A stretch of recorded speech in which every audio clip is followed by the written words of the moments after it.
long has it been? How long has it been since I've done a stream? Holy snap.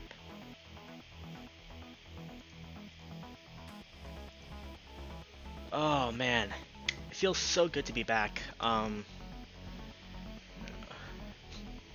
Welcome everyone. Oh man, you have no idea how happy I am to be back here, because like I haven't streamed in like 2 months. So let me get Facebook up and running.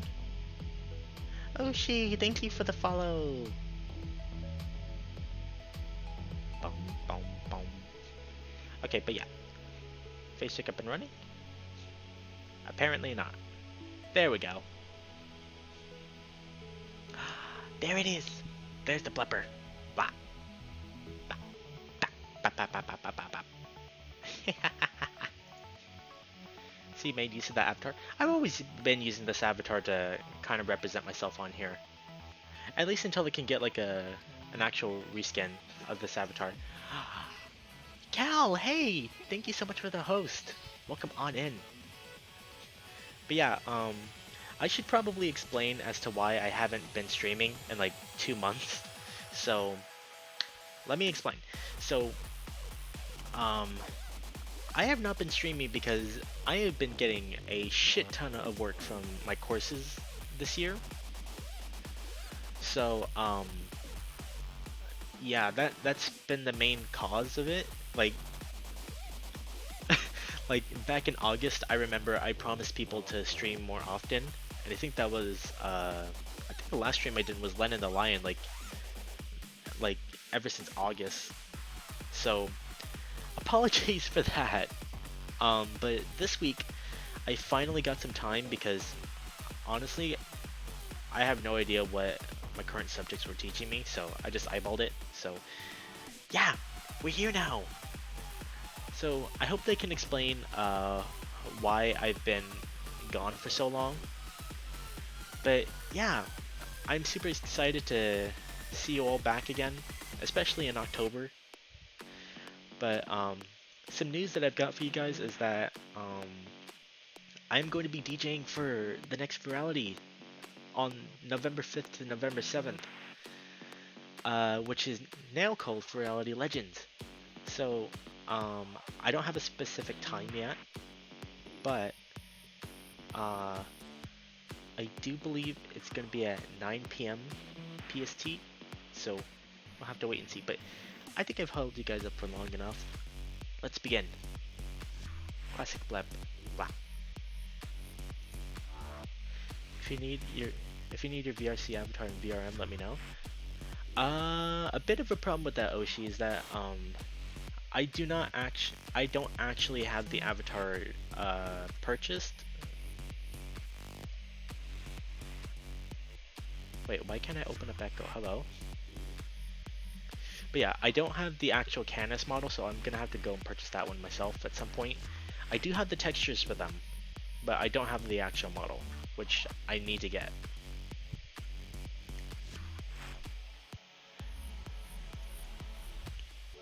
Okay, but yeah, let's begin. And I probably am gonna have to reset how the screen works too, because I have been using OBS quite a bit for recording some projects lately, so yeah, things might be a bit different. God. Oh wait, no, I don't need, I forgot, I need to turn that one off. Echo, hello. There we go.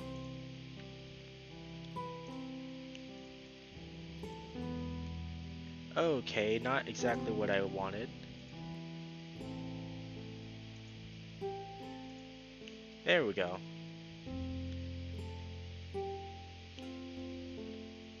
Okay, and I was having a bit of technical issues, well, technical difficulties with the mic, because I wanted to turn on NVIDIA RTX voice on so that you guys won't have to hear like the fans in the background. So apologies for that. RTX voice has not been very nice to me, so yeah. But yeah, without further ado, let's begin. Hold on, can we actually go widescreen now? I think we can. Oh no, never mind, because that doesn't change anything. Okay, but I think we are ready. And which save was it this one? I think it was this one. Yes, it was this one. Okay. Oh my gosh, I am so excited to get back into this. Okay. So, if I remember correctly, TJ dared that we go into like the old school that our companions used to go to, which is now shut down in the land of Echo. So, yeah. Ah, it feels so refreshing to get back into this. Okay, without further ado, let's begin. Carl says that a cop still patrols Echo randomly at least once a night. Because of that, we let Jenna sit out in the car and keep watch. If someone shows up, she'll text us, which should give us time to get back which should give us time to get out the back of the school. The scavenger hunt made by Sydney is why they're here. Yes, I do remember that. They did go on a scavenger hunt. It still looks it's it'll still look it'll still look tongue twister. It'll still look suspicious as hell, but as long as we're not caught on the property and have some sort of excuse, then we should be fine. At least that's what Carl says.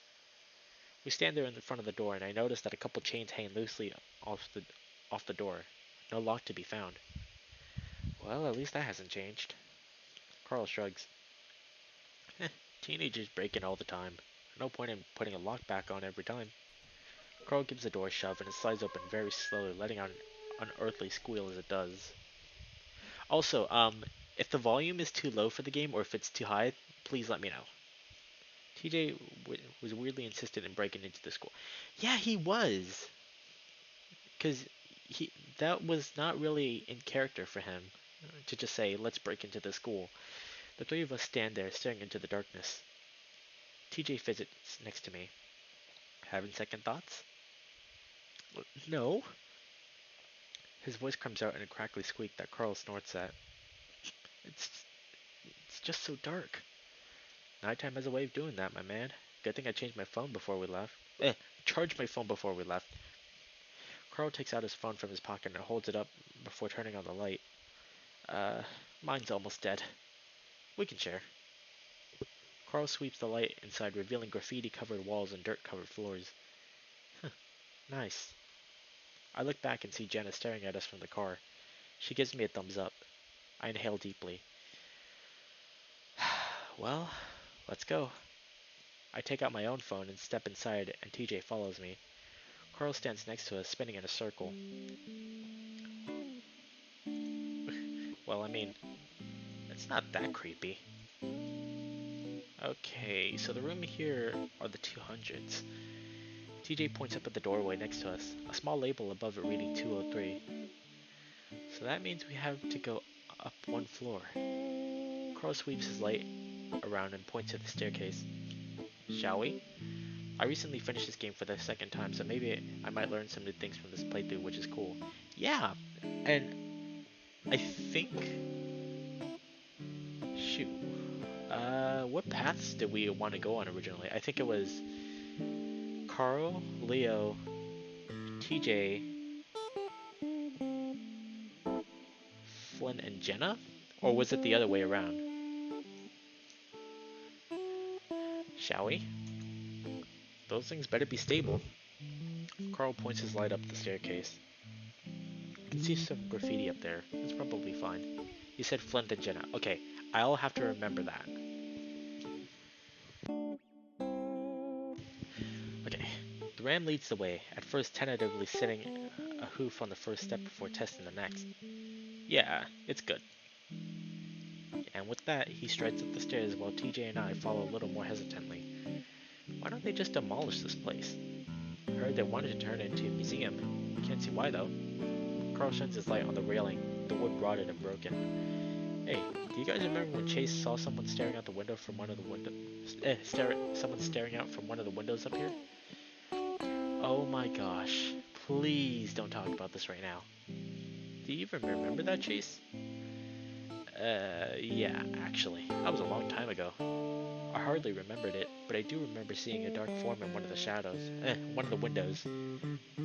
I'd been positive it was just an object sitting in the room, but I wanted to tell my friend that I'd seen a ghost. It was nothing like what I saw in the trees. Thinking about it is creeping me out, though. Yo, Spitfire, what's up? It's been a long time. How you doing? Sonic, hey, I am doing great. It is so good to be back. I am so glad that I finally have time to stream again, because I haven't done so in like 2 months. So it is very, very refreshing that I came back to this game. So I am doing great. Ugh, stop! TJ whines as we reach the top of the stairs, then clearly trying to change the subject, points up at the door. Alright, 305. So maybe this way. Chase, let me see your phone. Also reached affiliate. Nice! Congrats, Sonic! Oh my gosh. Yes, once you reach the affiliate title on here, you will not regret it, trust me. TJ takes it from me and points it up at the next door over. Yeah, 304, so the last one down. He hands me back my phone and then stands there for a moment. Carl chuckles. Want me to go first? You scared? TJ glares at him. Come on, guys, I want to get out of here too. Okay, okay. Carl leads the way again, down the hall to the very end. There's more stuff in the way on this floor with a lot of desks and chairs. Carl keeps his light up, counting down the stairs. 303, 302, and ah! 30. Fuck! TJ jumps a foot in the air as I point my light at Carl. What? Carl turns around sheepishly, rubbing his hip. Ugh. Ran to the stupid desk. Hurt like a mother. Really, Carl? TJ clinks to me, taking a deep breath. But here's the door. Carl points the light back up above the door, and sure enough, there's a 301 up there. TJ and I stand next to him, both staring into the dark room. Oh. Who did the host? Ah, Sonic, thank you so much for the host. Thank you.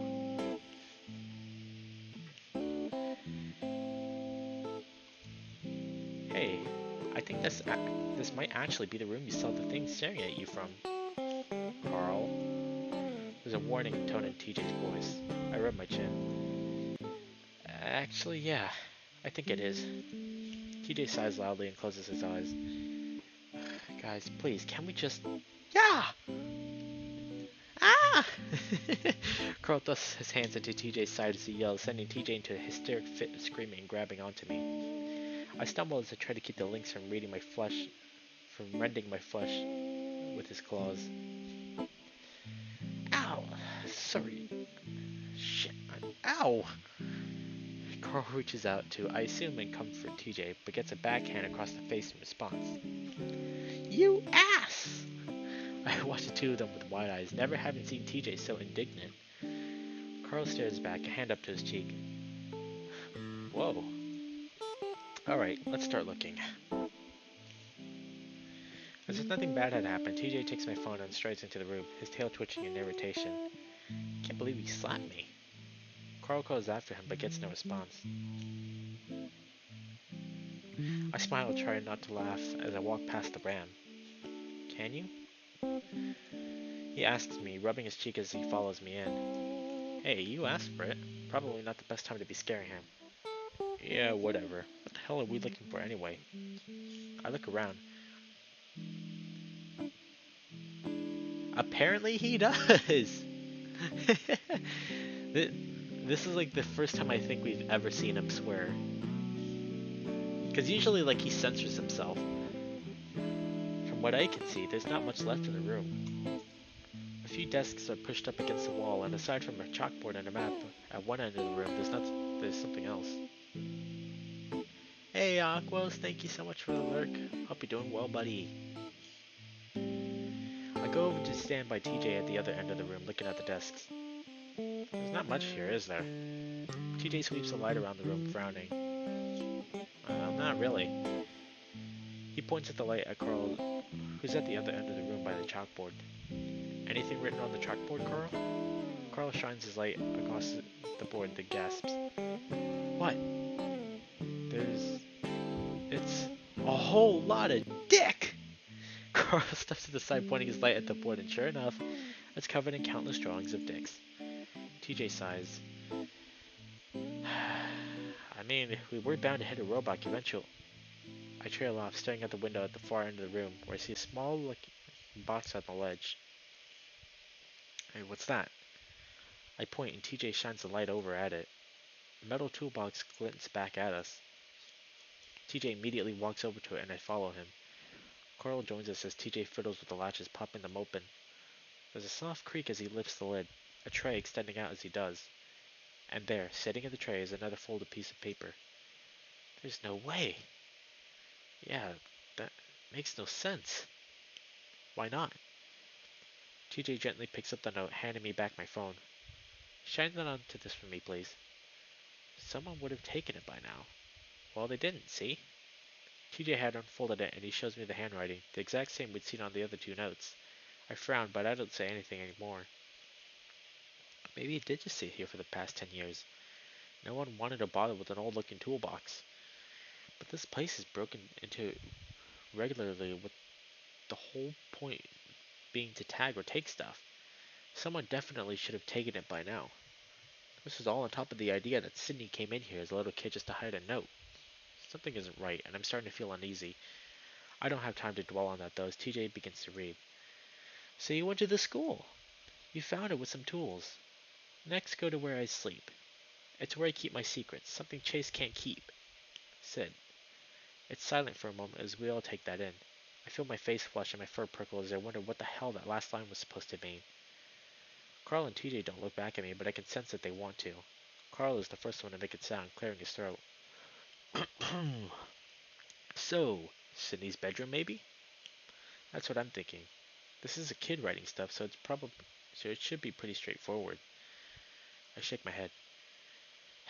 Really, guys? TJ finally looks over at me. What? There's a defensive tone in TJ's voice, and I know he knows what I'm about to say. This, this is way too much. TJ frowns at me. Too much what? Y- you know. I trail off, not used to TJ looking at me this way. He lets the silence drag on as I look over to Carl for help. He clears his throat again. uh, TJ, Teach, this is pretty weird. Like, someone would have probably taken it by now. Why does that have to be the case? People could have just missed it. We almost did. TJ looks back on the note, holding it in his paws. I reach out for it, but TJ pulls it back, like I'm going to try and steal it from him. Can I look at it for a sec? TJ hesitates, then holds it out to me slowly. I eye the links as I reach out, taking the note from him gently. TJ's behavior alone has me deciding that this whole thing is definitely a bad idea. The note looks old, just like the first two that we found. The writing looks the same too. Maybe it is possible that Sydney came in here just to hide the note, wanted to make sure the scavenger hunt is especially scary for us. But still, I can't shake the feeling that something is off about it. I need to find time to really think about this. For now, though, I hand the paper back to TJ, who takes it from me gingerly, as if worried it'll fall apart. Carl, do you know who lives in Sydney's old house now? Carl tips his head back as if thinking. Huh, I can't remember his name, but he's a red panda! Let's go then. Okay, I give a start. To the house? His family moved out right after. Well, it happened. There's no way it's still there, TJ. All the other two were. This is different, though. Might as well try. I can't imagine going up to the new homeowner and telling him about Sydney's posthumous scavenger hunt, and him just letting us in. But the determined look on TJ's face tells me right away that I won't be able to talk him out of it. I sigh. Well, can we at least do this tomorrow? I look at my phone. It's almost 10. TJ doesn't say anything as he looks out the window, his face barely visible in the darkness. Carl shifts around next to me. Yeah, I'm getting pretty tired. We'll have all day tomorrow. TJ suddenly turns around and heads for the door. Fine, but we're going. I am, at least. Carl glances at me, probably feeling as uneasy as I am. Hey, I'm coming too. Just think it'll be easier. TJ doesn't respond, and we make the rest of the treacherous journey out to school in silence. Jenna looks up from her phone as I slide into the driver's seat. Find anything? Yeah. Another note? Yeah. Well, what did it say? I busy myself while searching my pockets for the keys, so Jenna turns to her seat to look back at Carl and TJ. Well? Next one is at Sydney's old house. What? Really? Yes, we're going there tomorrow. TJ doesn't offer anything more, so Jenna turns around and looks at her seat. Turns back around in her seat and gives me a look. She seems to sense the mood, though, and doesn't question any further. As I stick the key into ignition, TJ speaks up again. Chase, what did he mean by you not keeping secrets? A moment of silence goes by before I answer. I don't know. Or, I don't remember. It's been a long time. I lay awake next to TJ, listening to the link's steady breathing. I've been tossing and turning for the past 3 hours, trying to get some sleep, but my mind won't settle. This whole scavenger hunt has left me with such a bad taste in my mouth. Something about it is especially unsettling, and I turned it over and over into my mind, examining it from every angle, and now I'm sure of it. I saw that fox hanging in the forest after Sydney died. That's why I was here in the first place. That's why I've been so sad.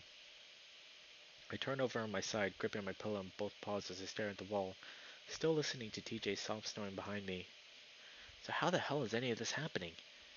It's scary, but not because I think Sydney's ghost is still running scavenger hunts, or some stupid shit like that. No. Someone wrote the notes pretending to be Sydney, then planned them around the town for us to find. And that someone is likely one of us. Leo, Carl, Jenna, Flynn, or even TJ. Are any of us sick enough to do something like that? And if so, then who? I try to remember if I told anyone about that incident in the forest before today, but honestly I can't remember. Apparently my mom had been told some people about it, Jenna's parents for one, but I really can't imagine Jenna being among the aforementioned. Whoever's writing them seems to be like signaling me out too, mentioning the forest and how I told secrets. I roll back to stare at the ceiling and start wondering about TJ. He's been acting really strange the past few days. His bright, cheerful demeanor almost completely gone after we started the treasure hunt. I guess it's possible that he's upset enough to do something that's as crazy as this. Maybe it can make him feel like he's connected to the person that he'd watched die over a decade ago. Maybe he did it a long time ago, and it's only now that we've come across them. Maybe he can't remember because he buried those memories. Those papers do seem pretty old, but I can't shake the feeling that this person has it out for me in some way. I think about how Carl was the one to find the first letter, but I almost immediately dismiss the idea that Carl might be involved. He would have no reason to do it. Unless the only other person I can ever imagine doing this is Flynn. He was the one most upset about Sydney's death aside from TJ. Carl and Flynn seem to have grown pretty close over the past year or so. Could the two of them be involved somehow? It's pretty suspicious that it would just show up in Carl's basement. I roll back to my side, preferring to stare at the wall. I don't like suspecting my friends like this, but this whole thing is messed up on so many levels, and I'm really worried about TJ. Depending on how this all ends, it could make things even worse for him. Considering how Flynn treated TJ at the river, I wouldn't be surprised if it's leading up to something terrible. On top of all that, there's the insidious way that these rhymes refer to me. I, I decide that I'm going to have to do something after we find the next note, depending on what it says. If we even find it at all. I'm hoping that we don't.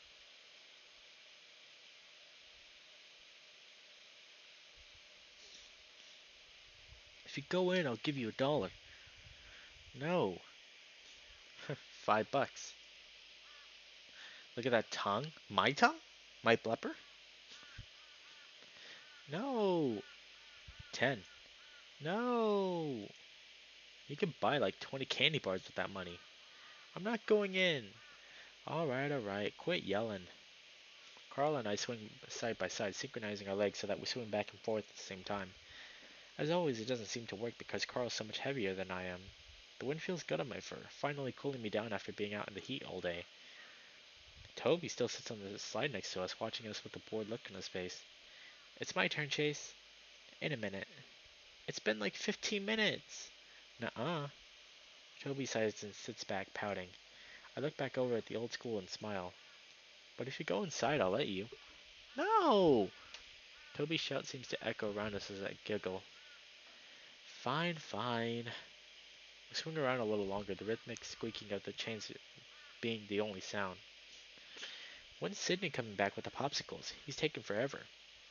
Maybe his mom caught him and made him stay home. Ugh. Carl leans back, far back into the swing, and I feel entire things shift around. I wonder if it's going to collapse. We should go to your house, Chase. It's too hot. I want to swing. I lower my feet and let them kick the dirt as I slow myself down, sending a cloud of dust in the air.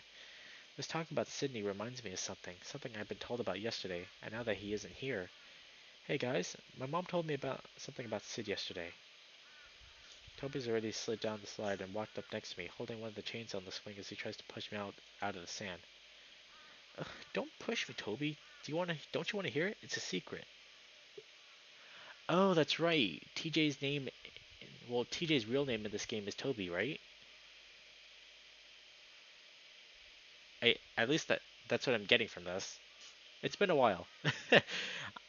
I moved to stand between the two swings as Carl kicks his hooves in the dirt next to us. Keep swinging, Carl. I want to swing with you. Wait, what's the secret? Swing, Carl! Wait a minute. It's really weird. This seems to finally catch Toby's attention and he settles down. What? Carl and Toby stare at me for the first time. I feel a little worried about telling them, but having their full attention like this is kinda cool. You know what happened to Sid's dad a while ago when school started, right? Yeah. Carl's completely stopped on the swing now, staring at me. Well, my mom says the cops think it's really weird what happened. Sydney's dad died. He's in heaven now. Toby says it matter-of-factly and starts to swing a little again. Even if you're a Mormon, you can go to heaven. My dad said so. Yeah, but do you know how he died? I start whispering and look over my shoulder at the dirt road to see if Sid is coming. It's empty for now. He accidentally got shot when he was hunting with Sid. That's what adults told us, that he was accidentally shot. Maybe while he was loading his gun.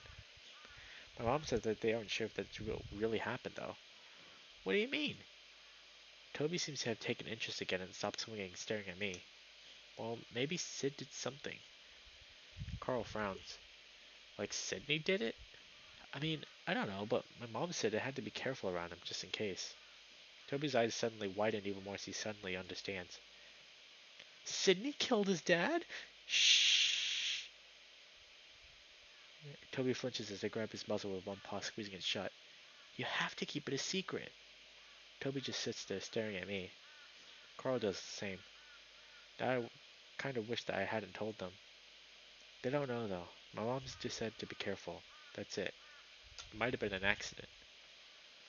I talk kind of fast, just like I'm trying to take back what I just said. I let go of Toby, but he just sits there and doesn't swing. Carlos just stares at the ground, then his ears flick up. A few seconds later, I hear scruffing footsteps make their way up the dirt road, and I turn around to see a Sydney jogging toward us. His arms are filled with colorful uh, His arms are filled with colorful ice pops wrapped in plastic. Hey, sorry, I had to go to the basement freezer to find some. They're super wolf pops. He stumbles up next to us, kicking up another cloud of dust. Tobias, Toby, TJ. Ah, okay. This flashback makes me sad as fuck. That's the thing that my buddy Rocky told me, is that this chapter or this path is like really sad. So I'm intrigued. I'm intrigued so far.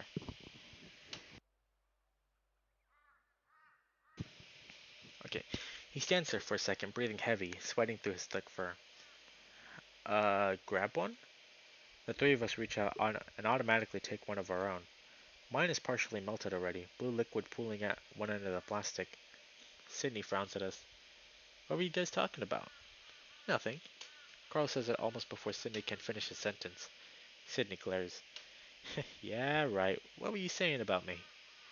Sydney turns on me as I just shake my head, busying myself with opening the plastic. Then Sydney turns to Toby, his glare turning into a smirk. All right, Tobias, you better tell me what you were talking about. I feel my stomach turn as I open the package and turn it upside down to pour the sweet blue juice into my mouth. Tell me, and I'm gonna wrestle you. Sydney goes at Toby with his paws up, baring his blunt claws. Toby eyes him for a moment, but once Sydney gets close to the lynx and twists out of the way like the but once Sydney gets close to the lynx, twists out of the way like only a cat can. Don't touch me! Toby hides beneath Carl and I as Sydney turns to watch him, lowering his paws slowly. Hey, what's wrong? Toby doesn't say anything, standing behind me quietly. I can feel his cold ice pop pressing against my back. We stand in silence for a while, and I can see Sydney trying to figure out what's going on. I try to think of something fast. Hey, let's go to my house and play on the trampoline. Yeah. Carl hops out of the swing and starts walking toward the road. I follow him and Toby clings to my side. Cindy doesn't follow, and after a moment I turn back to look at him. He's glaring at me. What? He goes on glaring before throwing his ice pop into the dirt and running past us. You guys suck! He runs past up the road and back toward town, disappearing into the bright sunset. Wait, so did they betray this dude or something? I feel bad for anyone playing this game expecting a wholesome dating sim VN. I wouldn't really I mean, the description says that there's going to be a lot of psychological horror in it. The game is even tagged with psychological horror. Okay, but before we continue, let me go get a bottle of water because I think I need to hydrate real quick. So I will be right back. It won't take long.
Okay, I'm back.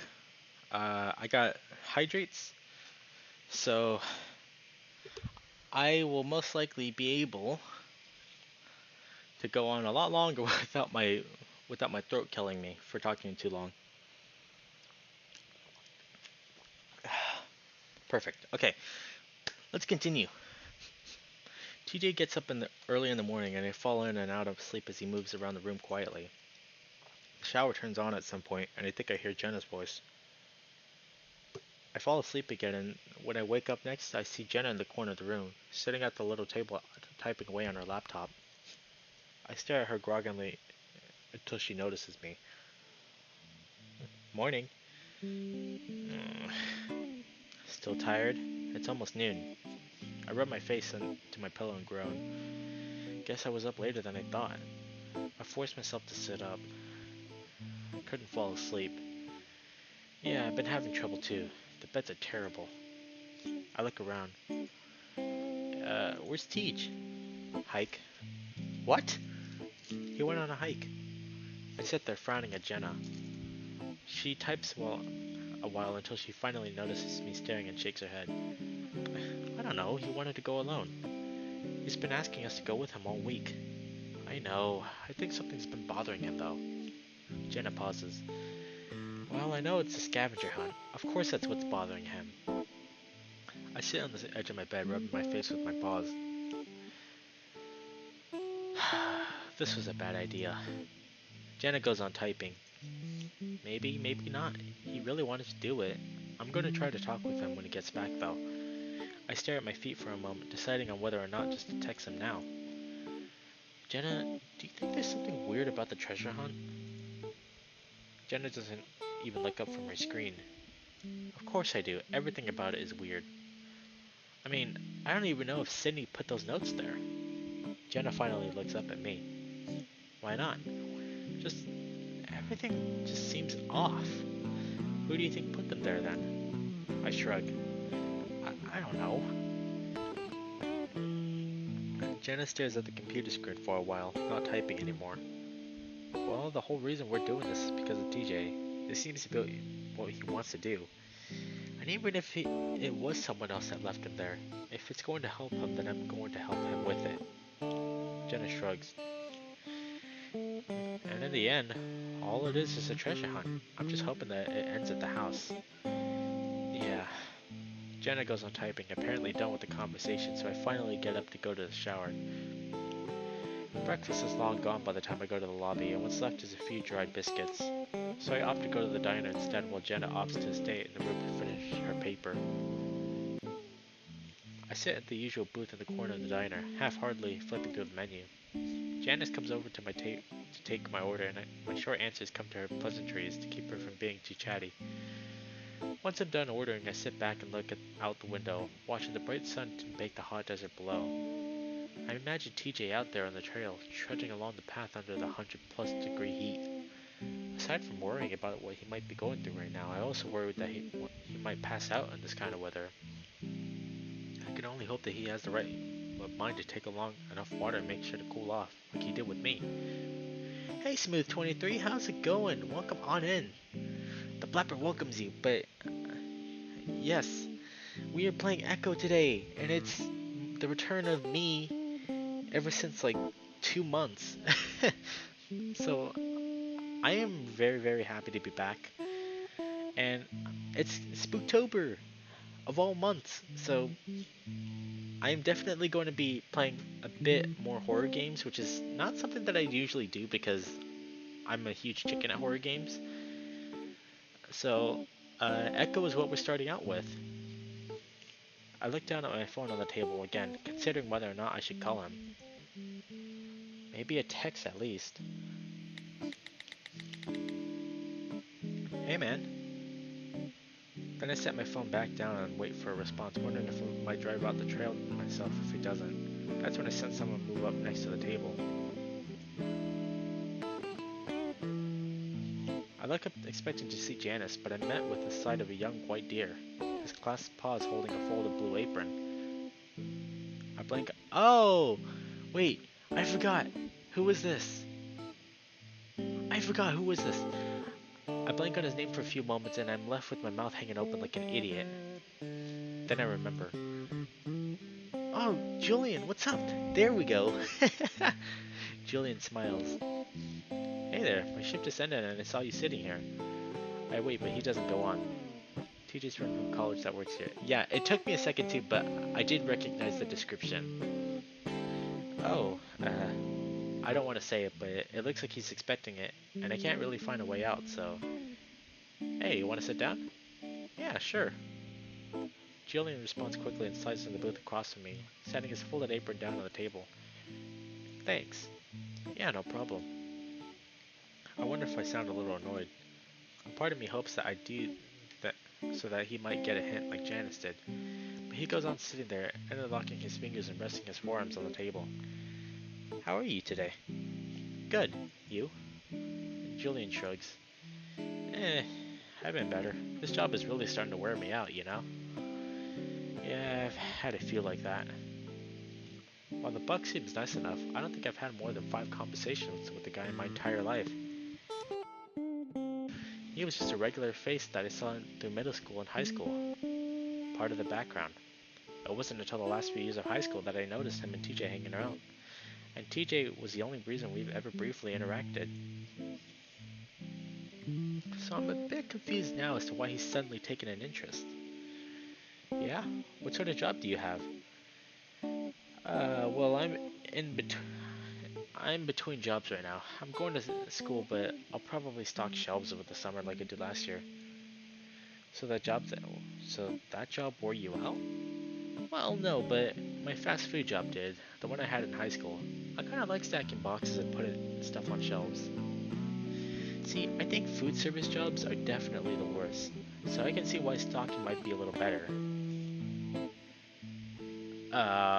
Real life situation foreshadow thing?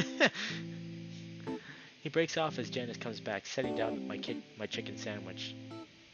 Oh, you know Chase Julian? A little. I know him through TJ. Oh, well if you see that boy again, let him know that I'd like to chat with him. I look up and Janice gives me a wink before busting off. I decided to definitely not let TJ know. But anyway, I'm going to school too, over at Mesa. And this diner has some seriously flexible hours. Only reason why I'm still here. At least you guys don't seem very busy, even during the lunch hour. I nod at the 2 or 3 occupied tables. Yeah, it's a wonder we're still in business. Probably gonna have to close down in a year or two. That idea actually makes me a little sad. I look down at my chicken sandwich, feeling a bit awkward at the idea of Julian just watching me eat, so I leave it on the plate for now. Julian leans back and looks out the window.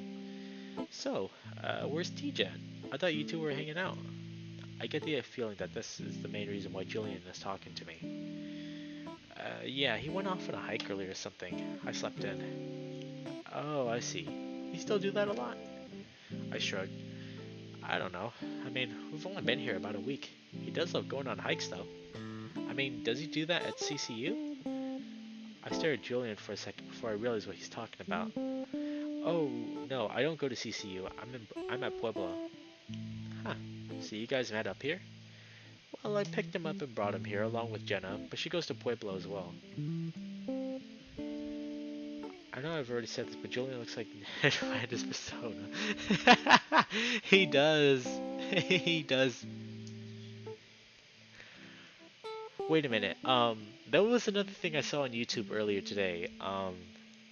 Apparently Lindsay Lohan has a persona now. Hold on, let me see if I actually got this right. Lindsay Lohan. Yes! Yes! Oh, she does!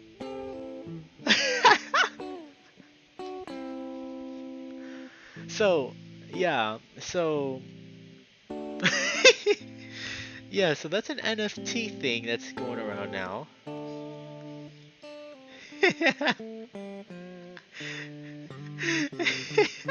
And then here you have people in the comment and the replies saying just save image to scare NFT users.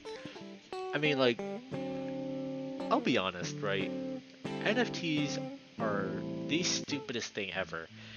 It's like NFTs are pretty much the equivalent of you like getting an art piece from an artist and then them selling it for like millions and millions of bucks. Like, that's stupid.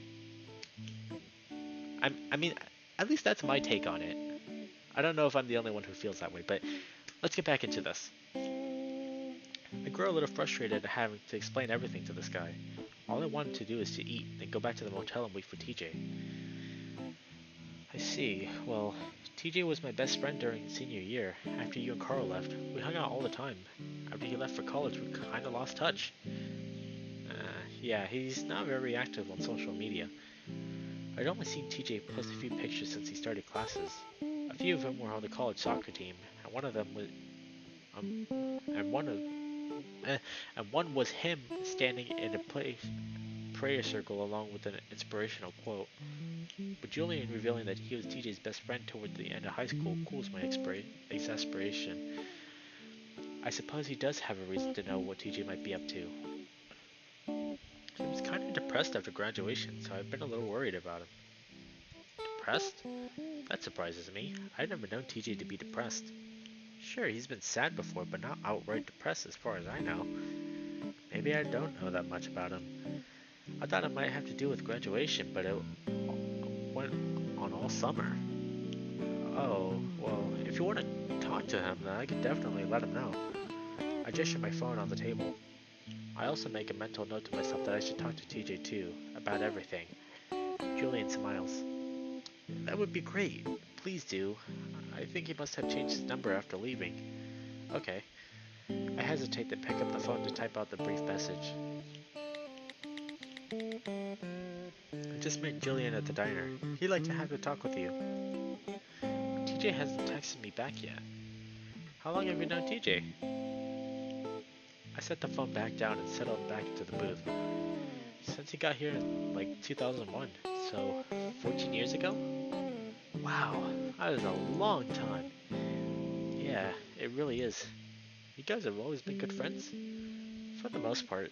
I had times where I was kind of a dick to him, but he's always been a good friend of me. I see. Yeah, we all went to the same elementary school, but it wasn't until junior high that I met him in the Bible study. Ah, of course.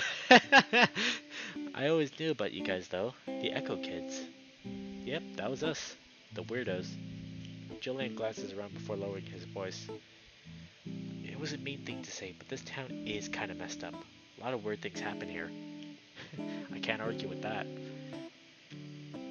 Julian looks around again, biting his lip.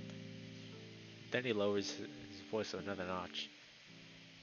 Hey, so this is gonna sound a bit weird, and I don't want to offend you, but it's been something that's bothered me for a while. I eyed Julian warily. Yeah? TJ told me what happened at Lake Emma a while back, when we were talking about death in heaven. I feel a little chill go up my spine. Well, he never actually told me about what exactly happened, but I can tell it really affects him. Julian pauses, but I don't say anything, keeping my eyes fixed on the table. Now, you don't have to tell me, and if it makes you uncomfortable, please don't. But I feel like if I have a better idea of what happened, I might understand him a bit better.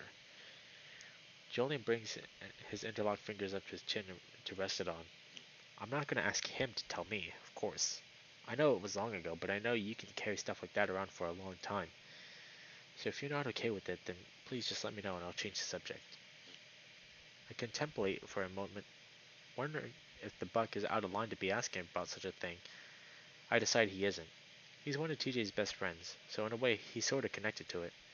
So I guess he does have a reason to know. Okay, but please don't bring it up to TJ. Like you said, it still really affects him. Never. Julian looks at me solemnly.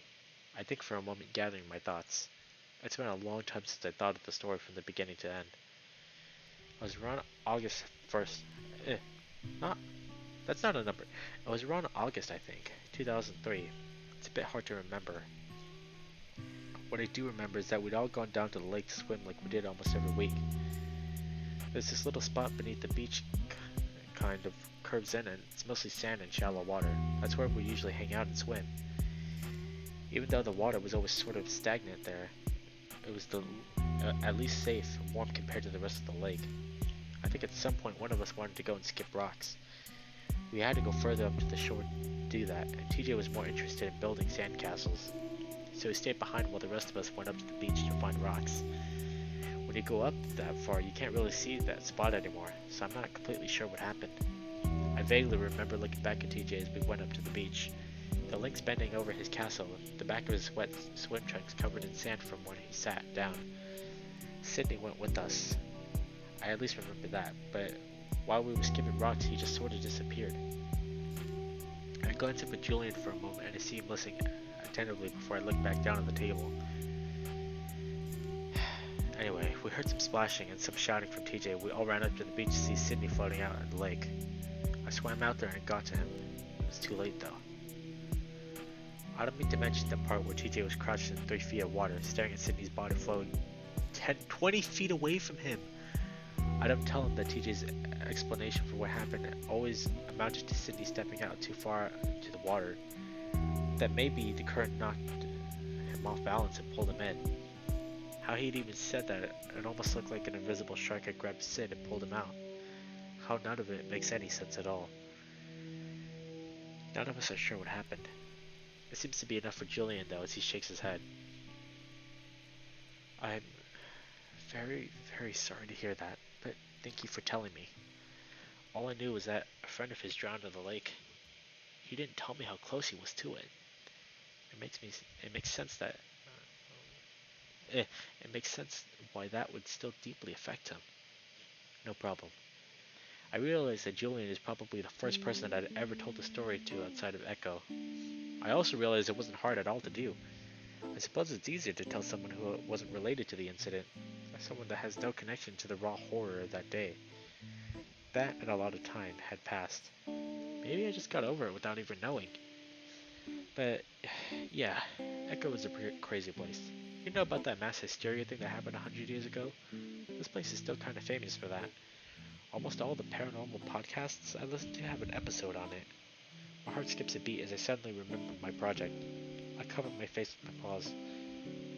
Ah, shit. What's wrong? Did he say something? I uncovered my face to see Julian looking at me with some concern. No, I just forgot to do some schoolwork that I need to get done. A project. This is exactly what I've been going through. I've been going through this for 2 months. I've been going for 2 months, and I have not been able to stream. And I wasn't even lazy with trying to not do my schoolwork either. Like one of my classes, right? They would assign us like I think like 30 or so questions every single week, and they expect us to like put in 90 minutes of work every day. But like you have all these other assignments coming from other classes and all these other projects too, so that's kind of impossible. And especially when uh, last week they had us write 12 pages of notes and then had us like do this whole worksheet, like I think it was like 5 pages worth of worksheets. It was horrible. If you guys ever take a course ever, never take pre-calculus. Never. Otherwise you'll have to deal with the stuff I go through. The excitement around the scavenger hunt completely wiped the thought of it from my mind. Oh? What kind of project? A news report on Echo and the mass hysteria incident. I've barely done anything on it since I first got here. Hey, that's so cool. Do you need help? I blink, the buck's eagerness surprising me. For the first time I see him become embarrassed, the skin on the inside of his ears turning a dark red. Sorry, it's always been something that interested me, so I got a little excited. I glance down at my phone and see that I still haven't gotten a response from TJ, so I get an idea. Despite my initial annoyance, I like how considerate that Julian was about the whole lake incident. I also want to give him a chance to see TJ before the end of our trip. Well, actually, I've been meaning to get some footage of the mine, or at least the opening since it's sealed up. If you want, we can head there to get some shots and at the same time look for TJ. The trail is still in that area. Julian perks up. Hey, that would be really awesome. Thanks. Do you want to eat that first? I look down at my sandwich, then shake my head. I'll just eat it on the way to the motel. Oh, I got my truck. I can drive you over. There's a bunch of room if you need it for your equipment. Oh, okay. Yeah, thanks. Just let me get a to-go box and we can leave. 20 minutes later, and we're heading up to the narrow canyon road toward the mine. I haven't been there in years, but the dirt road leads straight to it, so I don't even have to look up instructions. Julian chats away while I eat my lukewarm sandwich out of a foam to-go box. While there's almost robotic quality to the buck with how articulate he is, he's also really nice. I can certainly see why TJ would call him a friend. The bumpy road curves upward, and finally we get to the mine. There's a wide open dirt space for parking, along with some concrete barriers along the edge of the drop-off. There's a few signposts, probably giving a brief history of the mine, and then there's TJ. The lynx is sitting at the opening of the mine right at the entrance. He's leaning back against the rebar grid that sealed the entrance. What the? Julian stops talking and looks over at me, then in the direction that I'm looking. Whoa, was that Teach? I don't say anything because I realize how limp the lynx looks. His head tipped back and his paws simply laying on the ground. I'm out of the truck before Julian can even park, my to-go box spilling onto the gravel as I jog toward TJ. TJ, hey! What's wrong? You okay? The lynx doesn't respond, and when I get to him I see that his eyes are open, but they're rolled back to the point where I can only see. I bend over to him, trying to help him sit up better and make it more difficult by his bulky backpack getting in the way. As I'm doing this, I feel a rush of cold air from the mine blowing out through the rebar. I ignored it at first, focused on trying to get TJ to respond to me, but then I realized there's a hissing sound to go with it, like someone exhaling. I glanced through the grid, but I don't see anything. Still, I get the unnerving feeling that the opening is breathing somehow. Hey, is he alright? Julian's shouting and running up to me turns my attention back to TJ. I look down at the links and see his ears twitching around. Huh? What? I crouch down next to him, putting a paw behind his head to give him some support. Hey, TJ, what happened? Are you okay? TJ turns to me, blinking in confusion. Okay? What's wrong? He rubs his eyes with the back of his paw before adjusting himself so that he can sit up straight. You were just sitting there. You almost looked... Julian pauses. It looked like you were passed out or something. TJ finally seems to focus on us, the dazed look in his eyes disappearing. Passed out? Oh no, I was just taking a quick nap. TJ let out a short laugh and leans his head back against the backpack. What? Here? I looked back at the sealed mine, the ominous blackness still seeming to yawn open at us. Why? Well, it's harder than usual today, so I started to feel like I was going to pass out. Thought that might be a bad sign, so I just decided to rest once I got here. You came here on purpose? Yeah, I saw the canyon with you last time, so I decided to take a trip to the mine this time. TJ smiles lazily up at me as he continues to lounge against his backpack. Sorry if I worried you, and... Oh, Julian! TJ seems to suddenly realize that the stag is there. What are you doing here? TJ quickly gets to his feet, sliding his arms out to the straps of his backpack. This scene can have many explanations, but so far I have, like, two. Oh? He hugs Julian, the stag hugging back just as enthusiastically. TJ doesn't even greet me, so intimately. I guess they have more of a history than I thought. Hey, Tej. Yeah, I met Chase at the diner. You weren't answering your text, so we both decided to come up and find you. Oh, Chase needs to get some footage for his project. Oh, cool. Do you need help with that, Chase? TJ turns to me with a grin. I don't know what it is, but TJ's acting a lot more chipper than he was yesterday. That almost dark broodiness is gone, replaced by his usual cheer. I have to smile because of it, despite the situation just a few minutes ago. Sure. Another breeze of cool air seems to whoosh softly through the rebar. I look back at it. TJ, why the hell would you sleep here next to the creepy mine? TJ frowns. It was really cool. Like, cold. I was laying in the opening and felt some cool air blow out, so I decided to lean against it. It feels really nice. TJ walks up to the metal grid and spreads his arms out, clutching onto the bars as he presses his face against it. He puts his head back, pulling a face. Well, it smells really musty, but it feels good. I look back at the opening, the blackness inside sending chills up my spine. Think back to when a body was found in there over 100 years ago. Even though I know there aren't any dead bodies in there now, it still creeps me the fuck out. I try to hide my shudders and turn away, looking back at the truck. Hey, so we're going to Sydney's old house now? Is that why you guys came to find me? TJ's trying to hide it, but I can hear the eagerness in his voice. I turn back to look at him. The Lynx now with his back to the mine, pressed up against it. I want to tell him to move away from the opening, but I wouldn't be able to explain to him why. Well, let me get some filming done first. I can do the voiceover later, so it'll be quick. I hold back a wince as I realize how much time that's actually going to take. Hey Slushy, how's it going? Welcome on in, the Blep welcomes you. I hope you're doing well.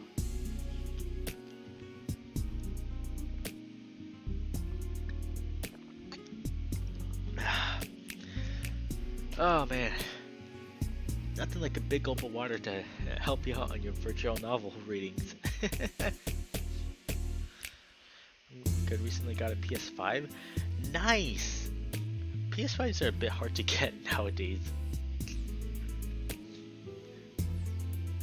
Cause like, I remember when they first launched, like, people immediately got them, and then they all sold out. Kind of like the thing with like the 30 series graphic cards, like they all sold out in an instant, and then people were selling them for like outrageous prices. Like there was one eBay posting that I saw that had someone selling an RTX 3090, And I'm not even kidding, but they were selling them for like $100,000. And oh no, it wasn't $100,000. It was $10,000. So I just looked at it and I'm like, really? Like no one is going. No one. If anyone has a brain, you would not spend $10,000 on an RTX 3090. That is insane. My GameStop called me the day before I got it to say that they had one in stock. Nice. Try $1 million for a PS5.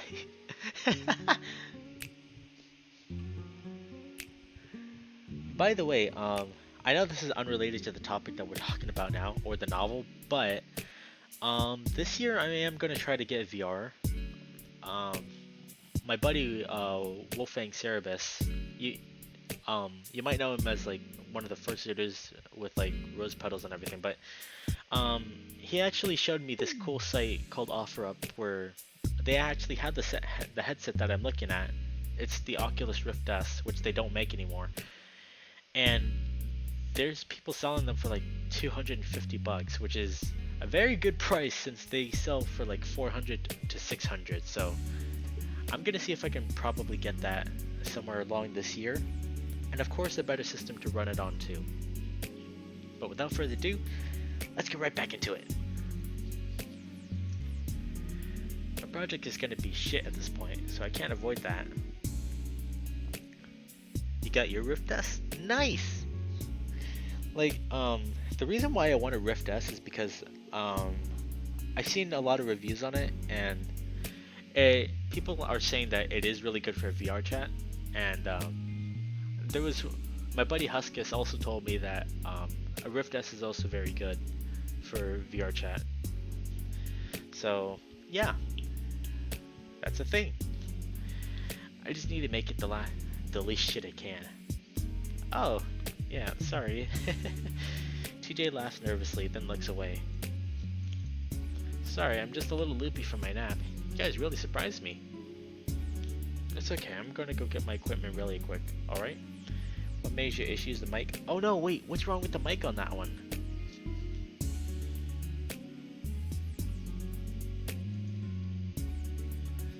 TJ nods at me and I jog off to the parking truck to grab my camera. So TJ still might be acting a little weird, but I'm just glad that he seems happy again. Robotic for... Oh no, wait. Does that happen often? Like... You mean like the static voice that Tay used to have, right? If it's that kind of robotic voice that you're talking about, then that is gonna be a bit of a drawback. Ah, shit. Oh, jeez. Wait, but does it happen often though, or just like through like with age? And if so, then how long? How long until it actually does that?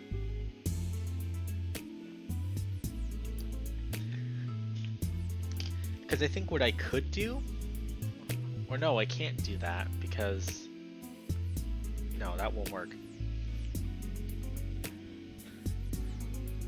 It happens occasionally. Oh shoot. Well, that's gonna be a bit of a bummer. And again, like my dumb self is poor, so I am running on budgets. Like, I know like the Quest 2 is also another option, but like I won't be able to see everyone unless if I manually decide to show avatars, which is something that I do not want to do because I find that very, very annoying.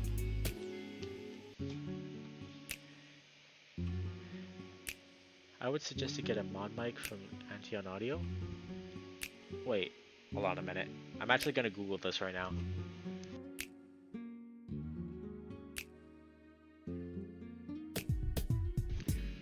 Okay, so you said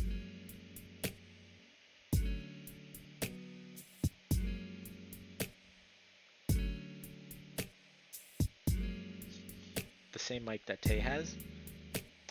Oh, you know what? Yeah, that could actually work.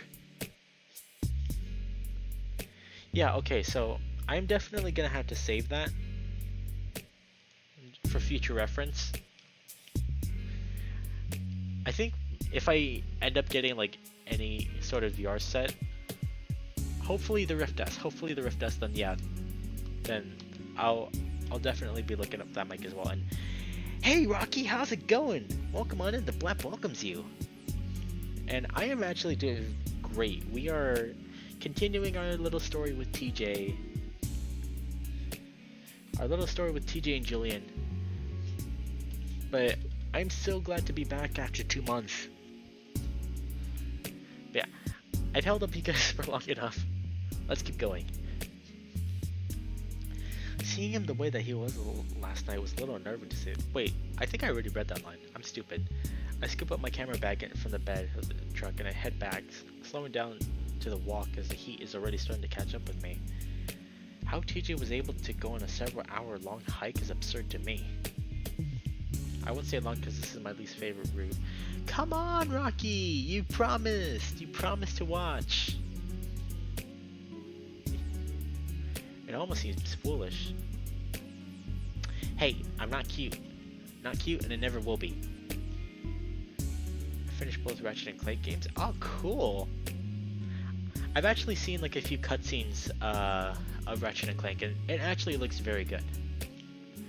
Yes you did, Rocky. You promised me to watch Echo with me. Especially for someone like TJ who knows about how dangerous that could be. When I get back to the mine entrance, I see Julian and TJ sitting with their backs to either side of the opening chatting with each other. No. We do not speak of notorious overfluffy. Rocky is the notorious overfluffy boy. And no, I'm not cute. Not cute and I never will be. They're eating granola bars and TJ holds one out to me as I approach.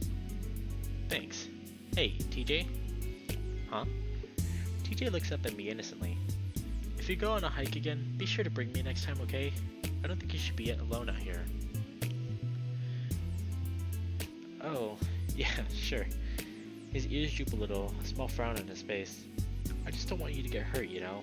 It's really hot today and it would have been really terrible if you passed out alone. Yeah, sorry. But I'm the one who coined the term. You coined a very cursed term, as a matter of fact. A very, very cursed one. I drop my bag gently on the ground before leaning back against the wall next to the links. It's all good, I just want to make sure you're okay. Heh, thanks. I didn't want to wake you up this morning. Jenna offered to go with you, didn't she? TJ sighs quietly, looking away into the mind. Yeah, but I can tell you guys don't want to go.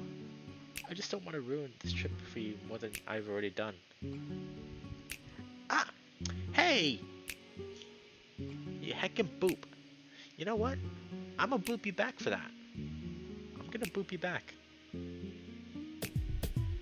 Where is it?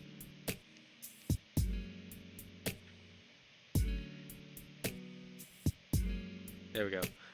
I was about to say, where's my Kazuma Shep? Where's my Kazuma Shep stickers emotes when I need them? What? TJ, what are you talking about? TJ goes quiet, then shrugs his shoulders. Maybe he isn't back to his old self after all. I wouldn't mind going with you, TJ. I love hiking. Julian smiles gently at the links. For some reason, I feel a tiny tug of annoyance in my chest. It's stupid, but I was the one who offered first, and the one that took TJ out the first time. Yeah, we could both go. The point is that you don't go alone next time, am I right, Tej? Yeah, okay. Thanks, guys. No problem. A short silence stretches out between the three of us before Julian speaks up again. Hey, we're just talking about our old Bible study group. Ugh. TJ leans his head back against the wall, rolling his eyes. It's an expression I don't see from him very often. What about it? Oh, just the way that TJ would always take it so seriously, no one else would. TJ shakes his head in exasperation. Yeah, I never had any control of that club. Oh really? Were you in charge? It's a little odd to think that TJ in a leadership position like that. I just never knew him to put himself out there in high school. Yeah, I revived it after it sort of went defunct for a few years. It wasn't all that popular. TJ smiles with some embarrassment. Yeah, we had like 3 other members, that, not including you or me. Yeah, then one dropped out after like 2 meetings. Julian clicks his tongue. Ah, what a godless school we went to. Hey! You know I'm kidding. Mostly. Well, I did want atheists to join too, as long as they weren't disruptive. I wanted to show everyone what a nice experience it could be, even if you didn't believe. I very vaguely remember TJ inviting me to the club and me saying that I'd think about it. I never went, of course. Wasn't all that spiritual in the end, though. Yeah, mostly we just talked and brought snacks. It took TJ a while to realize that no one wanted another Sunday school session at an actual school. Yep, hours of planning out the window. It was still a great time. I think the 4 of us were happier with it. Well, happier for it. Yeah, I guess. TJ seems to suddenly notice me. Sorry Chase, you wouldn't know much about this stuff. It's okay, it's interesting to hear about. I would have gone to that club. Of course you would have gone to that club, Rocky. Of course you would.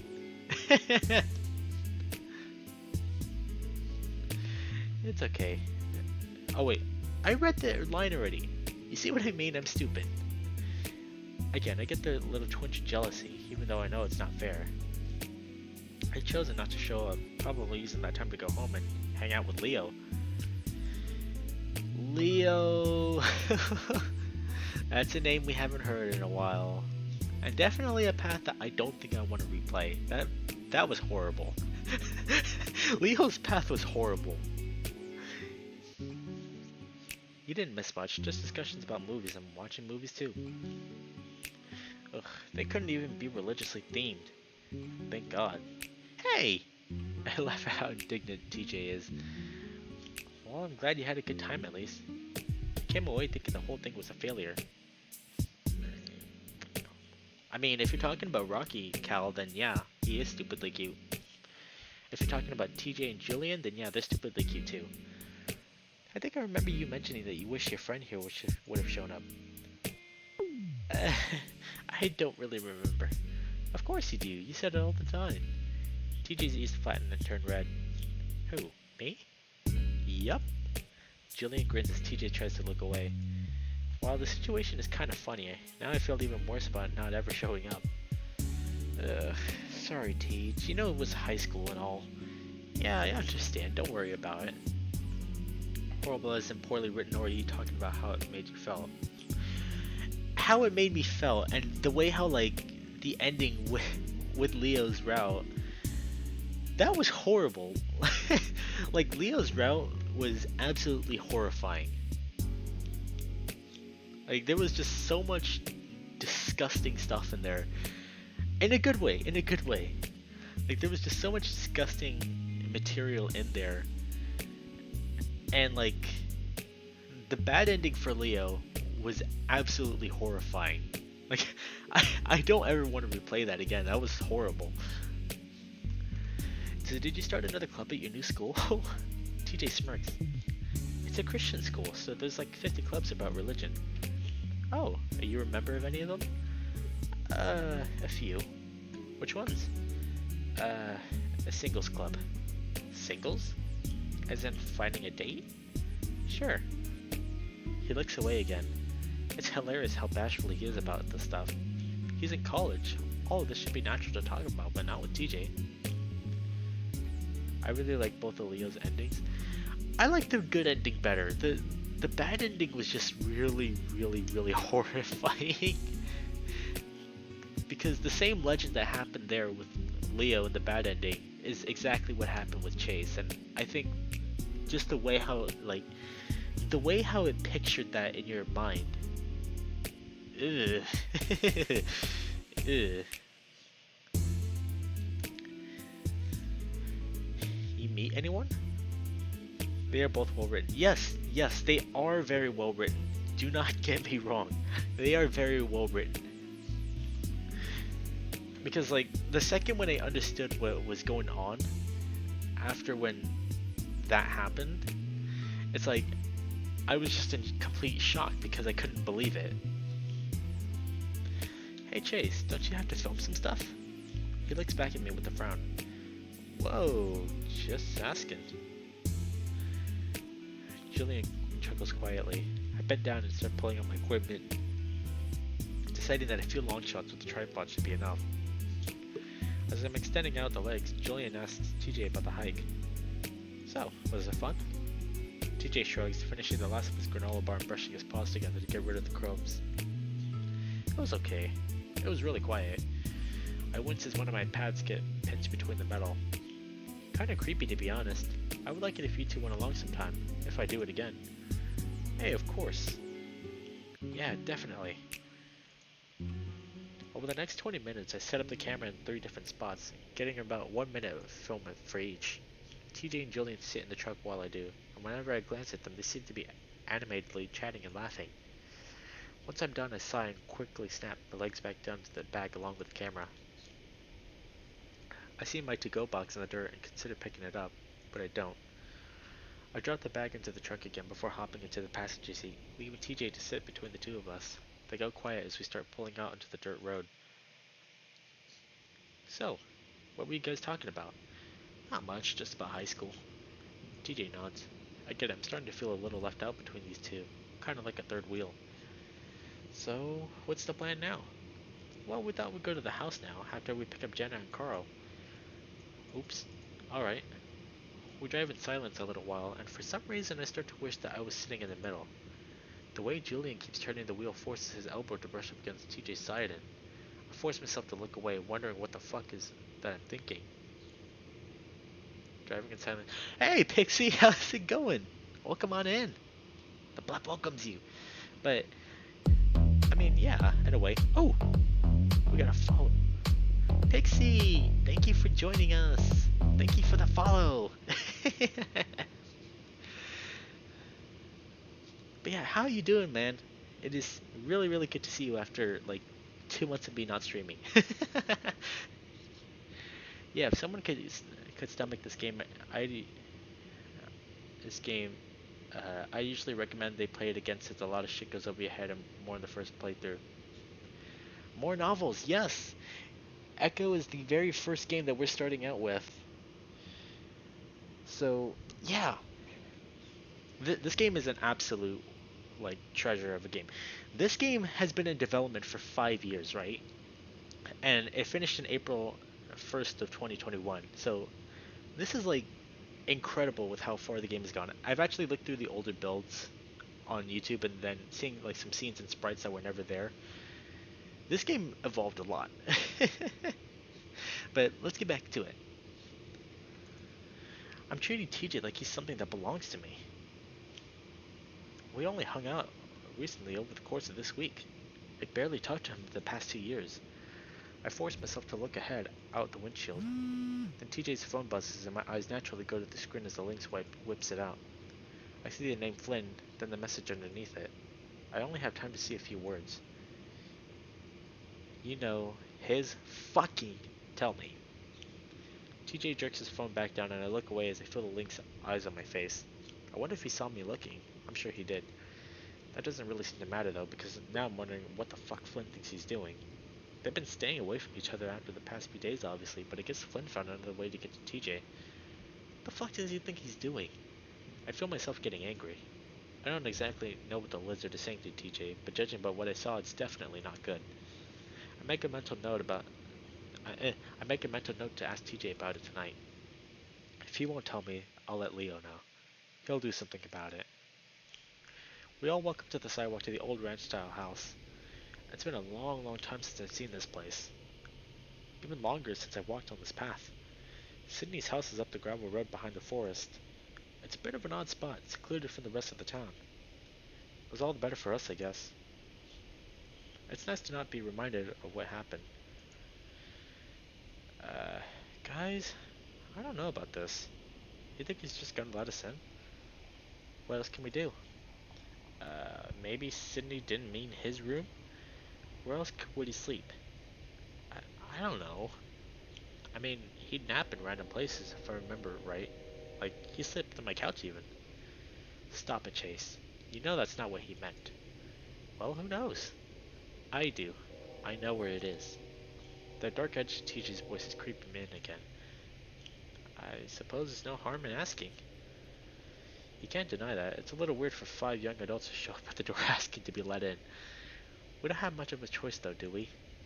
TJ's walking up ahead of us, all marching up to the concrete steps without hesitation before immediately ringing the bell. Or we could just admit that this whole thing is a clusterfuck. Wait, whoa, wait, we don't even know. We didn't even think of what we're going to say. I already know what I'm going to say. We stand there in stunned silence for a bit, and I look around at the others. Carl looks completely uncomfortable, almost nauseous as his paws shoved deep within his pockets as he stares hard at the ground. Jen is staring at TJ, her brown furrowed, clearly worried. Julian just stands there as if the situation doesn't bother him at all. The door finally opens, revealing a young red panda not much older than ourselves. He blinks at us, then fixes a smile on his face. Uh, Hello, can I help you? I see TJ's ears flatten down for a moment, his originally tough resolve clearly faltering. Uh, um, uh, Hello? The red panda stares down at TJ for a moment, waiting expectantly. I don't recognize him, and I'm sure I would have seen him around town if he moved in after Sydney's parents moved out. It must have been some time recently, a few years ago. I decided that I should step in to let TJ try and gather his wits. Hi, I'm Chase, this is TJ, and Carl, Jenna, and Julian. I point to everyone, feeling my cheeks grow hot. Whoa! Hello, you! Uh... Okay, how do I pronounce that? I actually don't know how to pronounce that. Um, Hi everyone, I'm Enji? Is that is that how you pronounce his name? Like, don't get me wrong, the character is very cute, but I just don't know how to pronounce his name. Another moment of awkward silence before I try to think of something else to say. How the hell do you bring up wanting to search someone's house because it belonged to your dead friend? Enji? Okay, yeah, I got it. Okay, good to know. As I'm trying to figure that out, TJ speaks up again. Uh, well, our friend used to live here about 12 years ago. Oh, really? The panda seems to think. Are you talking about Cindy? Sydney. Yeah, he was our friend. Oh, sorry, I couldn't remember the name. I think his aunt told me about what happened. Yes, and he left something behind for us in his room. Is it alright if we come in and look for it? Inji's originally inquisitive look is replaced by one of confusion. Definitely a bit of suspicion. Oh, all of you? I notice Carl is still staring at the hard floor, his paws twisting in his pockets. Well, if that's alright with you. Inji stares at all of us for a good 10 seconds, causing even me to glance down at the floor, realizing how stupid all of this is. Finally, he starts to step back, closing the door a bit as he does. Uh, I'm sorry, but I don't think that's a good idea. Wait! TJ steps forward, his fur bristling. The panda jumps a little, closing the door further until it's at the point where I can only see one of his eyes. Sorry, it's just... Maybe I could come in and the rest of my friends can wait outside. This will be really quick. I know exactly where to look. The panda's one eye looks back at us. TJ turns around and makes a shooting gesture with both paws. There's a pause, then we stumble back a little, down to the steps out onto the sidewalk. My face burns again in embarrassment, realizing what a bunch of crazy people we look like right now. I look back and see TJ standing alone at the porch, looking back at the panda, his paws clasped together. Again, what feels like a very long silence seems to drag on until Enji opens the door slightly. You know what? Why don't you just tell me where it is and I'll have a look? Oh, oh yeah, TJ seems surprised, as if only now considering that idea. It's, the room on the left, down the hallway. TJ points at the door at an angle.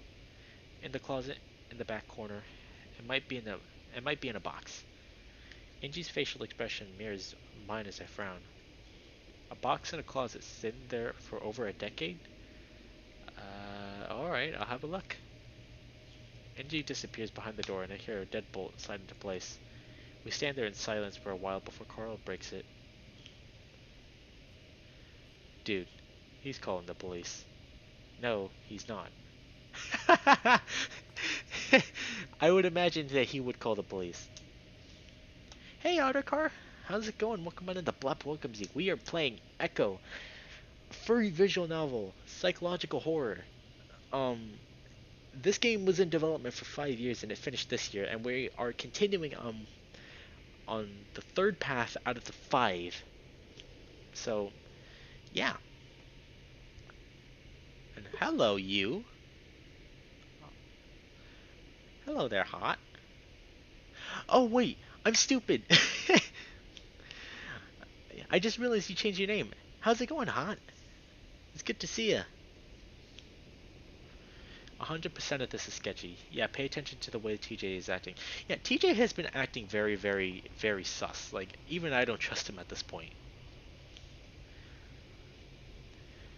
Yeah, how's it going, buddy? It's good to see ya. We look like a bunch of crazy people. We should leave. Not until he comes back out. I think I'm gonna be sick. I think it's technically okay unless he tells us to leave. He did say he's gonna look for it. No harm in just waiting for his answer. I see Carl scruff his hooves against the pavement, looking around nervously. I wonder if he's had too much weed or something. What do you think it's in his? What do you think it's in the closet? He used a shoebox in there as a spot for his treasure hunts before. You remember? I vaguely do, now that he mentions it, but I'm surprised that TJ does. He was even younger. Then the door opens and Angie comes back out.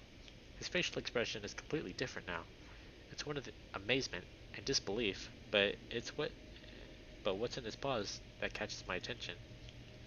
It's a teal-colored shoebox, old and worn and torn through the corners. My mouth drops. Angie stares there for a moment, holding the box out. Is this it? It's not mine, and there's a piece of paper inside.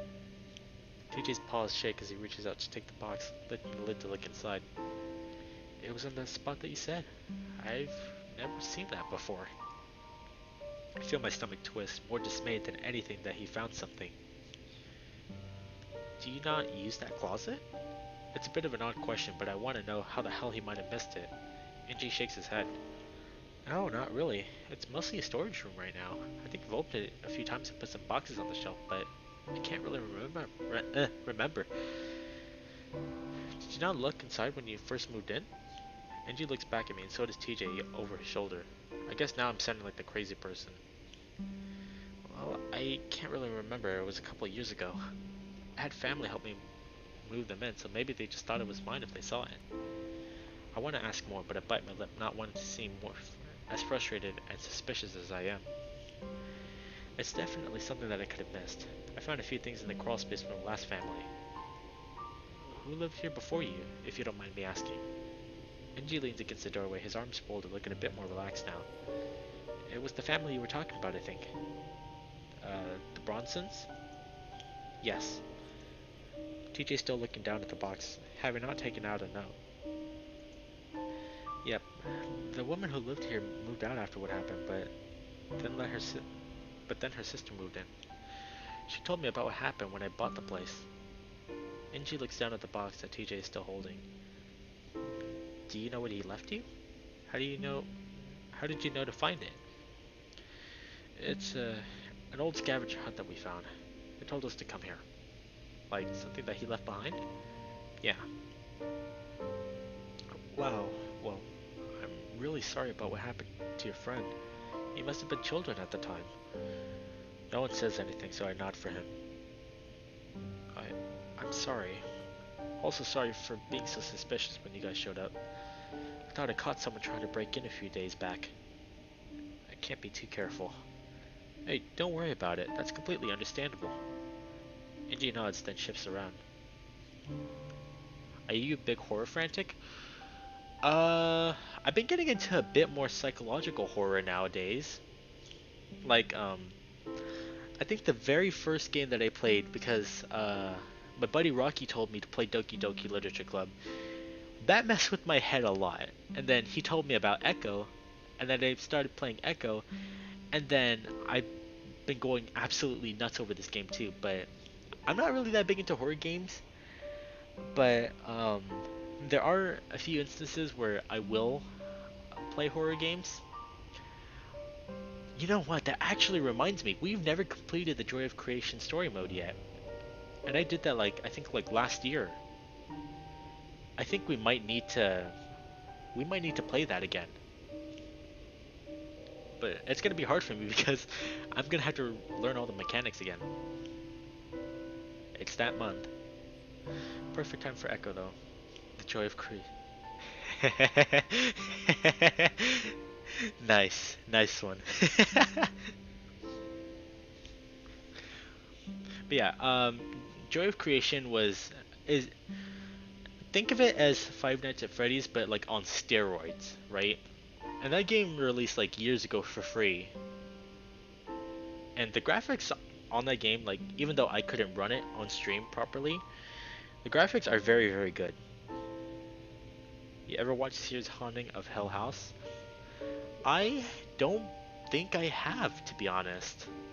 I haven't watched like a lot of series, but I mean, I've seen Paranormal Witness. I've seen shoot, what was the other names? I think it was Ghost Hunters, but that show doesn't really get me all that excited.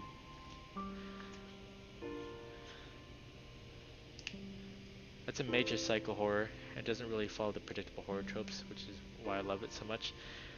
I'm gonna have to check that out then, because again, like I've been getting into like psychological horror lately. Like I love it when things like mess with my head. So yeah, that is definitely something I'm gonna consider. I don't want to pry, but what does it say? I didn't read it since I didn't want to intrude or anything. TJ lifts the lid again, then reaches out to pull out the piece of paper. It's identical to the others that we've seen. Angie takes the box from the link so he can use both paws to unfold the note. Then he starts reading. I hope that you're all having fun. Soon you'll know what Chase has done. Figure it out. It's a piece of cake. If you can't, look by Carl's drawing at the lake. It goes quiet for a while. The only sound is the wind rustling through the trees. Then I hear a gagging sound and I look back in time to see Carl hurling into some bushes. TJ is strangely calm as we sit into the motel room. It's been about half an hour since we found the last note.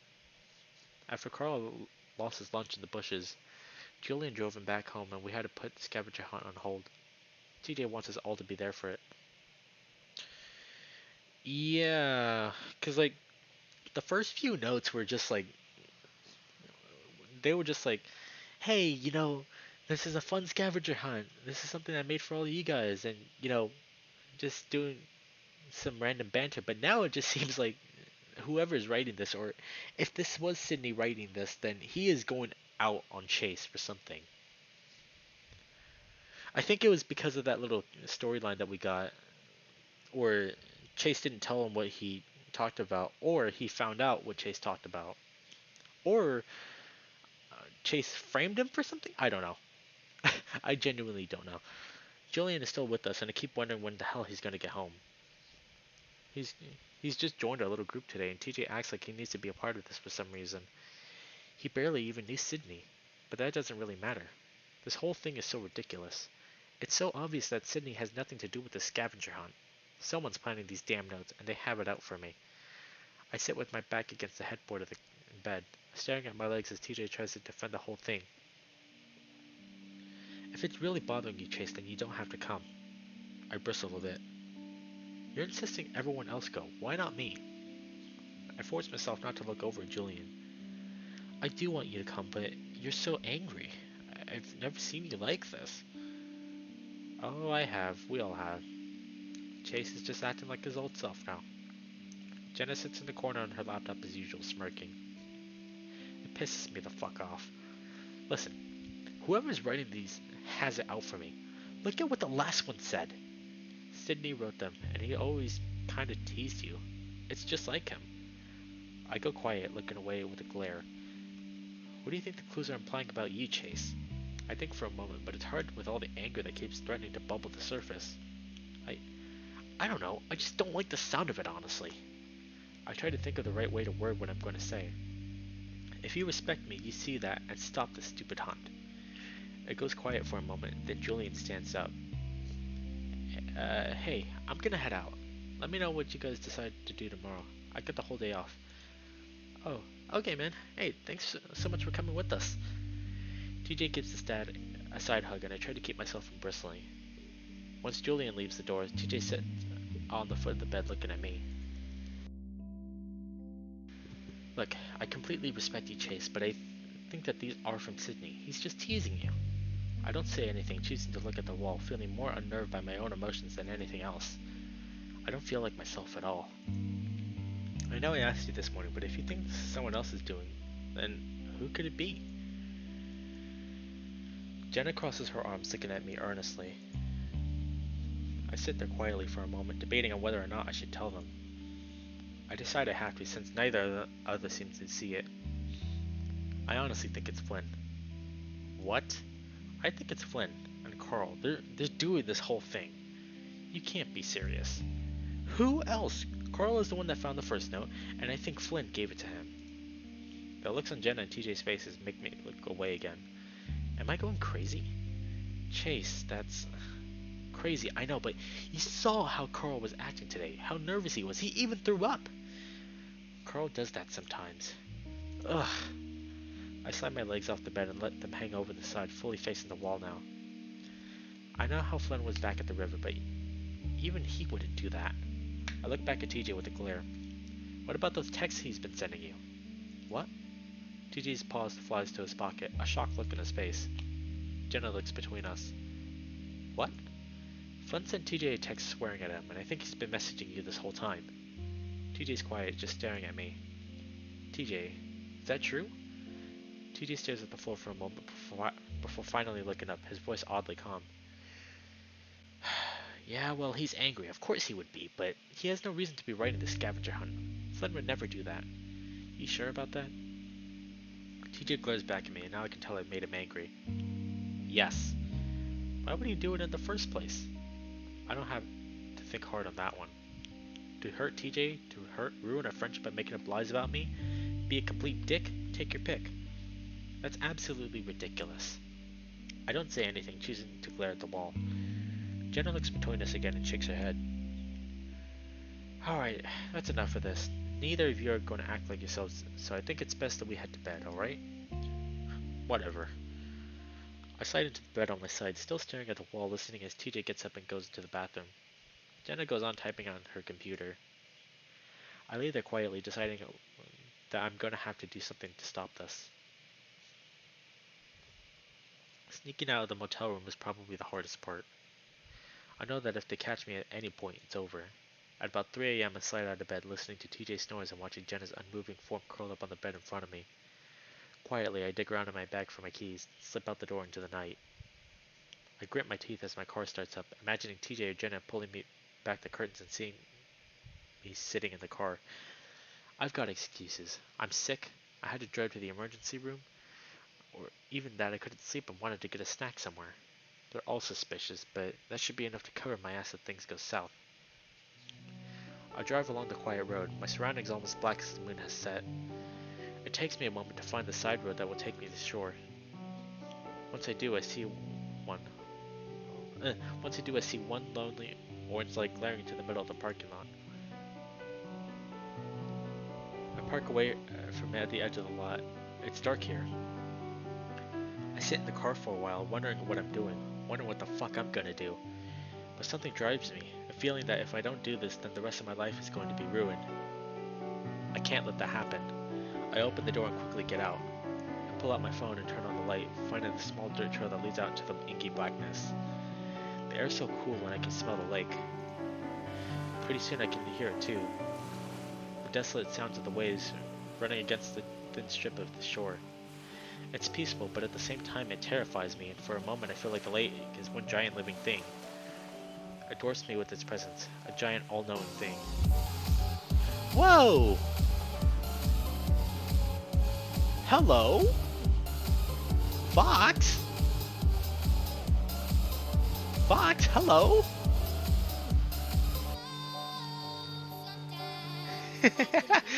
Hey Vox, how's it going? Welcome on in. Welcome on in, Raiders. How's it going? I'm gonna give a shout out to you real quick. Let's see, what were you playing? You're playing Beat Saber. Ooh, Beat Saber. Beat Saber is a lot of fun. Yes. To all the raiders that came in from Vox's side, hi there. My name is Spitfire. I am a very, very dumb wolf. Um, and I play games, obviously, but I haven't done so in 2 months, so this is my first time in 2 months playing games again. But you might be able to tell, music is definitely going to be, well, is one of the main focuses of this channel. So, uh, Porter Robinson music is definitely one that I do tend to stick with a lot. So, yeah. But without further ado, I hope you guys enjoy your time here. Let's begin. Beat Saber is my favorite game. Yeah, Beat Saber is awesome. Like, um, I tried out Beat Saber once at my cousin's place, and my dumbass decided to go straight to the Camellia levels. So, yeah, it didn't really go well for me. But yes, I will admit, Beat Saber is a lot of fun. He just support the dumb blapper himself since he finally started streaming again. Yeah, I finally got time to stream again. Camellia levels is easy peasy. What do you mean? What do you mean it's easy? I could barely like hit a few notes, and, and then I went on to the expert plus levels of all things because I thought I was hot shit, and apparently not. And then they started streaming to New World stuff. Decided to try Beat Saber since I haven't streamed it on my new rig. Worked pretty well. Yeah, that's good to hear. I'm glad that you're streaming Beat Saber. Oh man, but yes, it is very refreshing to get back to this. I miss this. I miss Echo, I miss streaming, I miss everyone. Beat Saber is good. The newer ranked songs they released are so fun. Man, I need to get Beat Saber one day. And a VR set. Um, yeah. That a VR set and a better system is something that I'm going to be making a goal this year. So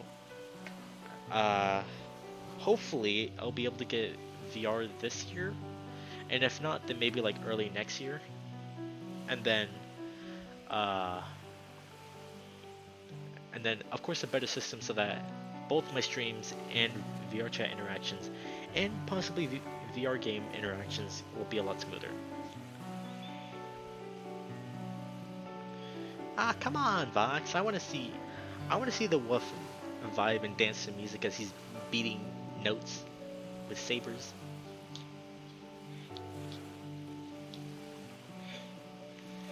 Okay, but let's continue. It knows I'm here. I shudder and force myself to continue. I find the shoreline and the dry sand shifts under my feet as I take it right and follow the shore. I try to ignore the sounds of the lake, the feeling that it's watching me, beckoning me towards it. Finally, I come across the boulder that I'm looking for. The one that Carl used to carve his drawings into. Of course it would be something that Carl used. Yes, it is more Echo. We are playing Echo again. The first stream! Because, I'm gonna be completely honest, I missed this game. Music can get you into trouble. Fun fact, Porter Robinson music will not get you into trouble because it is on the curated music list, and the Anjuna Beats label will not get you into trouble either, along with Monster Cat music, so, just, just a little tip. And if you don't believe me, I mean, like, they have the name and labels up on their website. That fat piece of shit. I feel down beside it, moving the light on my phone around until I find the drawings. I look at the super wolf etched into the rock, glaring that I see a glint of light above it. I shift the phone light up to see what it is. I gasp and I can't help but a ragged scream escaping my throat.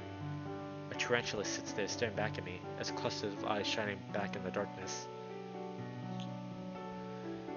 I stumble back into the sand and fall, sitting hard and causing my teeth to clack together. Ugh, I scramble back up. I look around for a rock and quickly find one. When I turn back around and lift the light, the spider is gone. I look around for a while in case it just moved around, maybe on the ground closer to me. I don't see anything though, and I throw the rock at the lake, cursing the damn thing. and I kneel down on a ledge and spot between the rocky ground and the boulder. It takes a few moments and I have to get real close, looking deeper into the crevice, and then there's a glint of what looks like metal. I start to dig, first with my bare hands, then with the help of a flat rock laying nearby. Yeah, he's getting closer. I'm sweating and gasping by the time I pull the thing free. It looks like an old lunchbox. I shine a light on it and I can barely make out what looks like a cartoon dragon. I open it and pull out the note. I read it. In a fit of rage, I tear the stupid thing in half, throwing it onto the ground. You fucker! I hiss it out through my teeth and pull out a piece of paper that I'd taken out of one of Jenna's notebooks along with the pen. I write for a moment, using the old lunchbox as a flat surface. When I'm done, I drop into the box, then wedge the box.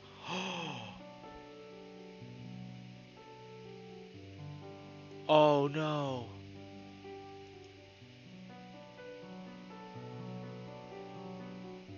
Oh no! Oh no, no, no, no, no! He's sabotaging the damn thing!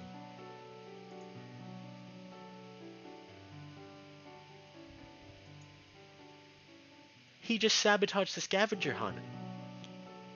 Only good can come out of this, right?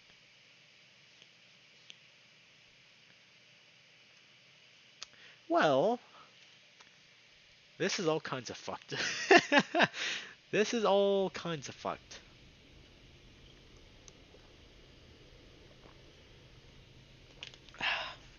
Nice little hydrate to keep going.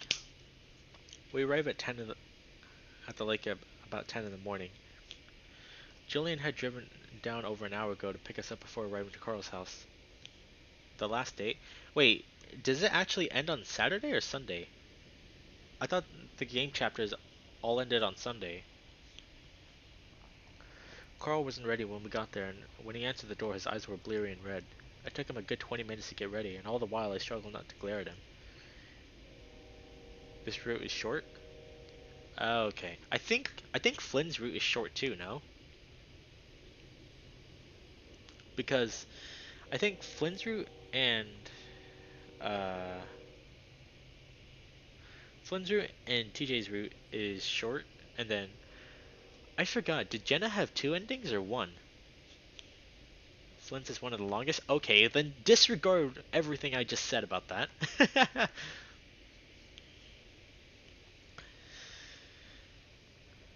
But Jenna has two endings. Okay, yes, so I am right about that. But Flynn's I think has one, right? It's weird. I've been friends with the Ram for almost my entire life, and it's only now that I'm feeling real disgust for the person that he is. And I recommend doing hers last. Yeah, we are going to be doing Flynn's next.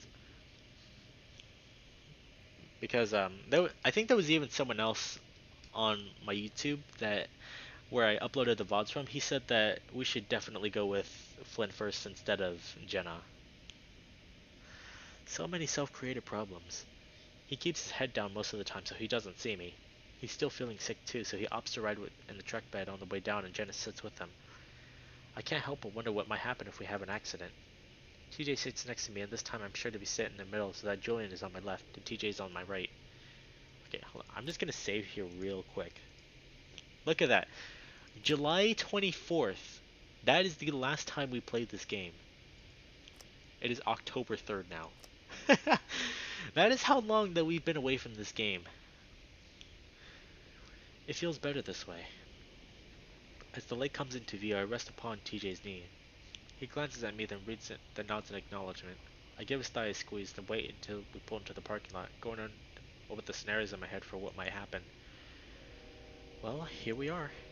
We don't say anything in response as we quietly get out of the truck. Jenna jumps out of the truck bed easily, but Carl struggles, and I imagine him falling straight out into the face planting into the asphalt. Jenna helps him though, and then we're all walking down the trail toward the lake in a single file. I walk right behind TJ though, so I can keep an eye on him and anyone else that might try to fuck with him. Wow, it's been 12 years since I've been down here. Yeah. There's a cool freshness to the air by the lake. I breathe it in and get hit with the sweet memories of spending entire days down here. Okay, but where is Leo in this? Like, Like, Leo was mentioned, or at least seen in, like, almost every single path. I think we've only seen Leo once in this entire path, but that's it. Swimming in the lake, the building sandcastles, poking at the dead fish at the beach. As we start walking on the beach and approach the big boulder, I feel my heart start to hammer in my chest. I pick up my speed and catch up to TJ. I'm gonna head out. I'm gonna call with some homies. I'm about to drop some games, do some games together. So I'll see you. Okay, Pixie, thank you so much for tuning in, buddy. It is so good to see you. And we need to, you and I, you need to get your butt, and we need to hang out again sometime. And I know I'm partially at fault because I'm getting on like way too late. But yes, we need to hang out again. But I hope you have fun, buddy. Oh yeah. Tell if you can, like at some point, Pixie, tell Wolfang I said hi. And tell him thanks for those pictures too. I know I've already said it to him, but tell him thanks for those pictures because those pictures are amazing. Alright, I got you. Okay, I won't bother you any longer, buddy. But thank you so much for tuning in. I'll see you next time. They said they didn't want Leo to know about the hunt. Oh, that's right. That's right. I remember now. But he would have at least like text us or something. How are you feeling? I'm okay. You don't sound okay. He's not very important in this group, so I can't see why he would be involved. That's true, but like, at least like mention him more than twice. Like, at the very least, they should have. I don't know. I just missed Leo. Okay, I just missed Leo. I just missed seeing Leo. I know how horrible that the path for Leo was, but I still simp for him. You don't sound okay. I'm nervous. We all are. I actually feel like I'm gonna throw up. TJ suddenly reaches out his paw and holds mine. I'm surprised. TJ's never done this before, and though I know it's probably due to the situation we're in, it still makes me feel warm inside. It's gonna be okay. I know it. This is going to be the end. TJ's voice breaks up on the last word. The end? The end of what exactly? TJ's guilt over Sydney? The mystery over what exactly happened to him? Of the world as we know it? Yeah, that's probably it. Because I know that after this morning, things are never gonna be the same again. Just remember that if it's buried by that boulder, it's probably gone by now. I know I've said that every time before, but the lake has flooded a few times since.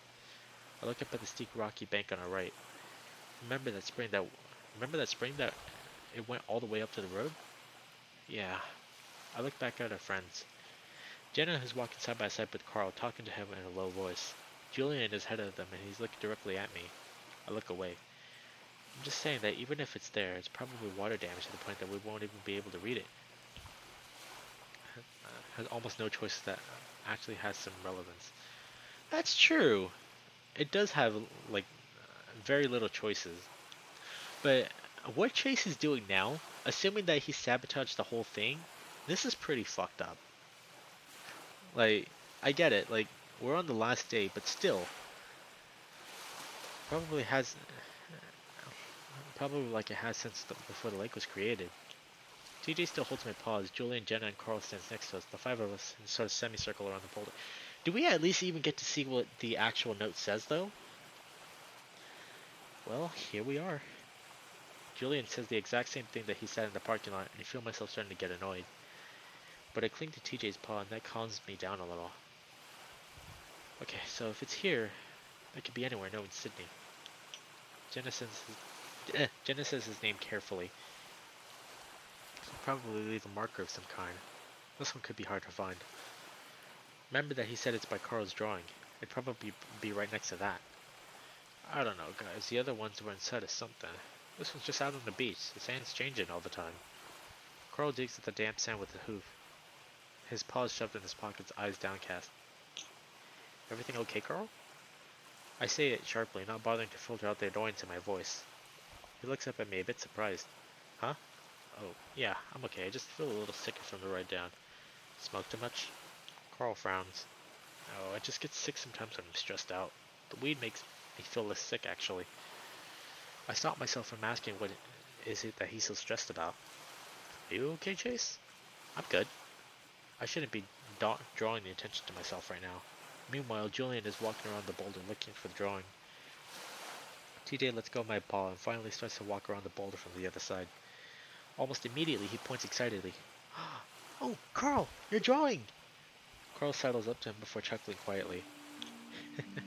Oh yeah, for some reason I thought it'd be gone by now. Why would it be? You chipped it into the rock. Didn't you spend like a month doing that? Carl looks down at his paws. Yeah, fucked my paws up doing it too. Ooh, excuse me. I probably should have muted myself for that. I move around to stand next to him and I see the rough outline of a muscular wolf with a long cape. Super Wolf. Carl had been obsessed with that superhero since the new movie was coming out that summer. I don't think he liked it very much because right after he saw it, he stopped working on the etching. It's actually pretty good, especially when you consider that Carl was like 9 when he did it. I pushed those memories out of my head, wiping out the smiling, childhood face of Carl from my mind. Then I steel myself, preparing for what I'm going to say and for what's about to happen. Hey, look at the sand underneath it. Everyone looks down in unison where I'm pointing at my finger. I let it sink in for a moment before I say it. The dirt. It looks like someone dug it up recently. No. Maybe the sand's just wetter there. I don't know. TJ kneels down next to the boulder, reaching out to a paw to steady himself against it as Julian kneels down across from him. Oh no. He reaches out with the other paw, poking at the loose-looking dirt, slightly darker than the sand around it. Still, no one says anything. I decide not to push it further, knowing that I've already planted a seed of doubt in TJ's mind. We should have grabbed a garden shovel from your house, Carl. Yeah. I picked up the flat rock I used last night. Here. I hand it to Julian. He looks at it for a second before digging the sharp edge into the dirt. It sinks in deep and easily before the stack turns out to sand. Less than a minute later, TJ gasps and reaches into the shallow hole, pulling out the lunchbox. Now that there's daylight, I can see the chipped green paint on the dragon. TJ holds it for a moment, staring down at it. Julian looks around at us. Is that... was that Sydney's? I can't remember, but TJ nods and, with shaky hands, unlatches the metal clasps. Carl stands further back than the rest of us, motionless. Jenna once again has a paw up her mouth, not saying anything. TJ opens the lid. The hinges squeak a little as the tin flops open, revealing my note. Paul still shaking, TJ reaches in. At this point, there's little hesitation in TJ's movements. He's eager to find out what it says, eager to get this done. TJ unfolds the note, then reads it. He doesn't read it aloud, instead letting his eyes go back and forth over the page while the rest of us wait. I know at this point that he's finished reading it, but he still doesn't say anything, eyes glued to the page. Oh shit. TJ? TJ doesn't say anything, continuing to stare. TJ? What does it say? TJ sits there for a few more seconds before he wordlessly holds out the note, to no one in particular. His face is blank for the most part, but I can see the shock in his eyes. Julian takes it from him and starts reading. You've reached the end, but I don't have an answer, so I'll have to ask again. TJ, what happened to Sydney? The silence that follows is one of the heaviest that I've ever experienced. Carl's still frozen, but now he's looking up at Julian. Jenna's moved her paw from her mouth at this point, but she's clutching her necklace, her eyes on TJ. Julian is staring at the links, waiting, possibly unsure of what any of this means. He did this! Chase did this!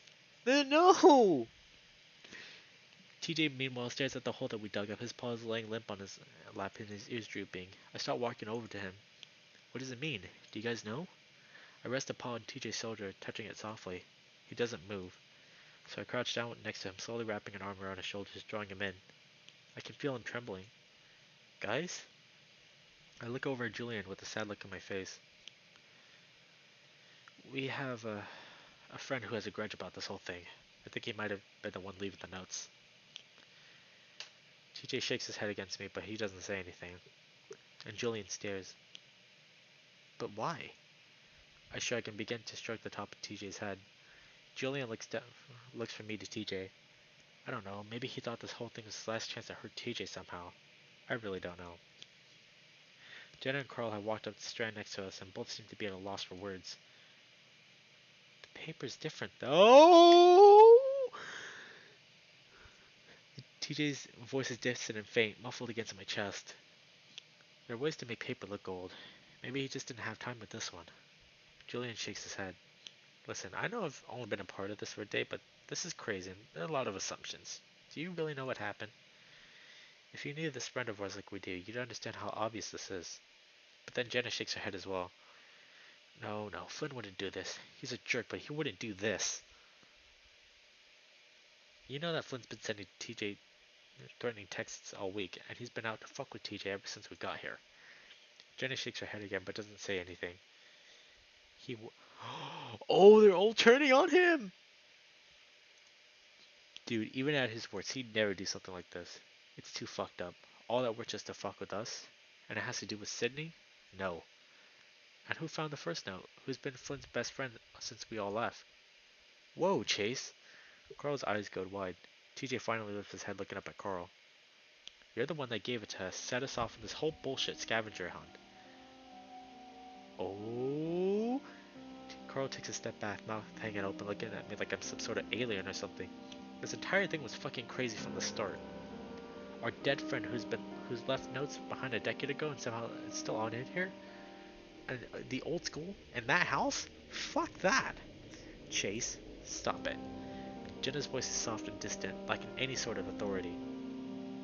I stand up, suddenly staring at the ram down. What? No! Carl takes another step back, and I can see his chest heaving. He can't even get his words out. It's like he's just run a marathon and can't catch his breath. Huh? I don't... Carl clutches his chest, and I can't help but notice how fucking guilty he looks right now. He suddenly retches and gags loudly. Carl, breathe. No, you can't use your fucking anxiety. I make air quotes. You monster! There's a shield right now. Did Flynn put you up to this? Carl reaches again and doubles over, spitting on the ground. Carl. Jenna starts walking towards the ramp, but at that moment something rushes past me, then past Jenna. I have a moment to see TJ's back.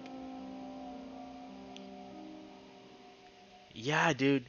Everyone is turning on him in this. His tufted ears are laid flat against his head like he's moved so fast that the wind has pushed it down his back. There's another quick movement that I can't quite see from my angle. But then, Carl's stumbling back, a pop to his face, letting out a gasp like he's been holding his breath for 10 minutes.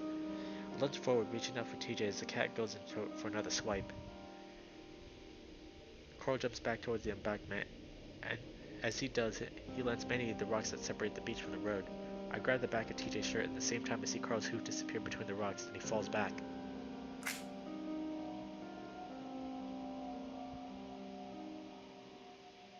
Oh shit.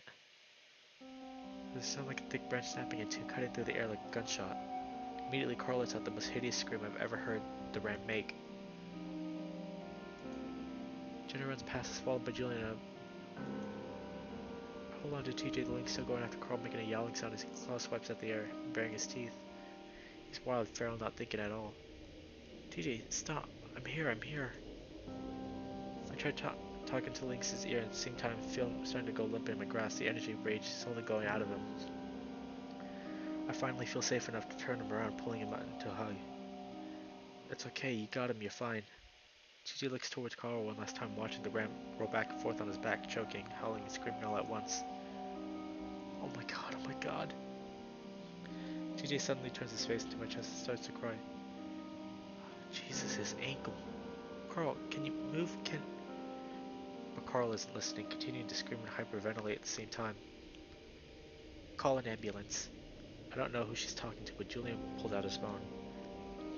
TJ continues to sob into my chest, and I start to move away toward the trail, pulling TJ with me. I'm taking TJ back to the motel. Yes, leave, please. Jenna snarls at me over her shoulder. Hi, we need paramedics. Yeah, someone here tripped and broke his leg and now he can't get up. Carl, I know I hurts, but you need to breathe. I'm gonna count. Jenna's voice fades away as I start fast walking toward the trail, pulling the sobbing TJ along with me. Dude! I was about to say, like, did they kill him? Like, did they, like, snap his back? TJ finally pulls away from me when we reach the parking lot and starts walking ahead, hugging himself. I follow behind him at a close distance, listening to him sob for a while. It isn't until we reach the road that he's finally calmed down enough to stop sobbing. I walk quietly behind him for a little bit longer before finally catching up, walking next to him. He doesn't say anything and goes on hugging himself, hiccuping softly every once in a while. I wonder what if I should say anything, ask him about what happened, or even change the subject completely. Eventually, though, he's the one to speak first. I didn't mean to. He cuts off as he goes into a coughing fit. I rub him on the back gently. It's okay. You don't have to explain yourself after what he did. You did this! TJ takes a deep breath, finally steadying his words. Do you think he really did that? I let the silence drag out for a moment before finally replying. Who else could it have been? I completely understand why you went along with all these notes, but in the end this was the only realistic conclusion we would gain. Yeah, I just think he didn't do something like this, especially Carl. TJ says Carl's name softly. I still don't know if he did it, but then I remember what he said when he spit the bottle. It felt like it had to be him. I was just so angry. I've never been so angry in my life. It was scary. I mean, maybe Flynn didn't tell him everything about what was going on. I guess he could have tricked him into thinking Flynn somehow had good intentions in all this. I don't know. His leg. TJ covers his face like he's about to start crying again. I quickly put an arm around him and hold him close. Hey, this isn't your fault. Honestly, he deserved that scratch you gave him. He fell on his own. TJ shakes his head. I can't even remember what just happened. I just started running at him like I wasn't in control. It was like it was all automatic or something. Him too? TJ. I stop the links and turn him toward me, even though he keeps covering his face. This is not your fault. What Flynn and Carl did to you is absolutely disgusting, and honestly I'm amazed that you were able to hold yourself back as much as you did.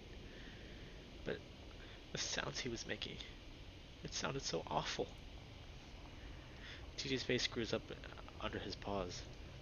I hug him again. No, he only had a taste of the pain that you were feeling on the inside. Stop thinking about him.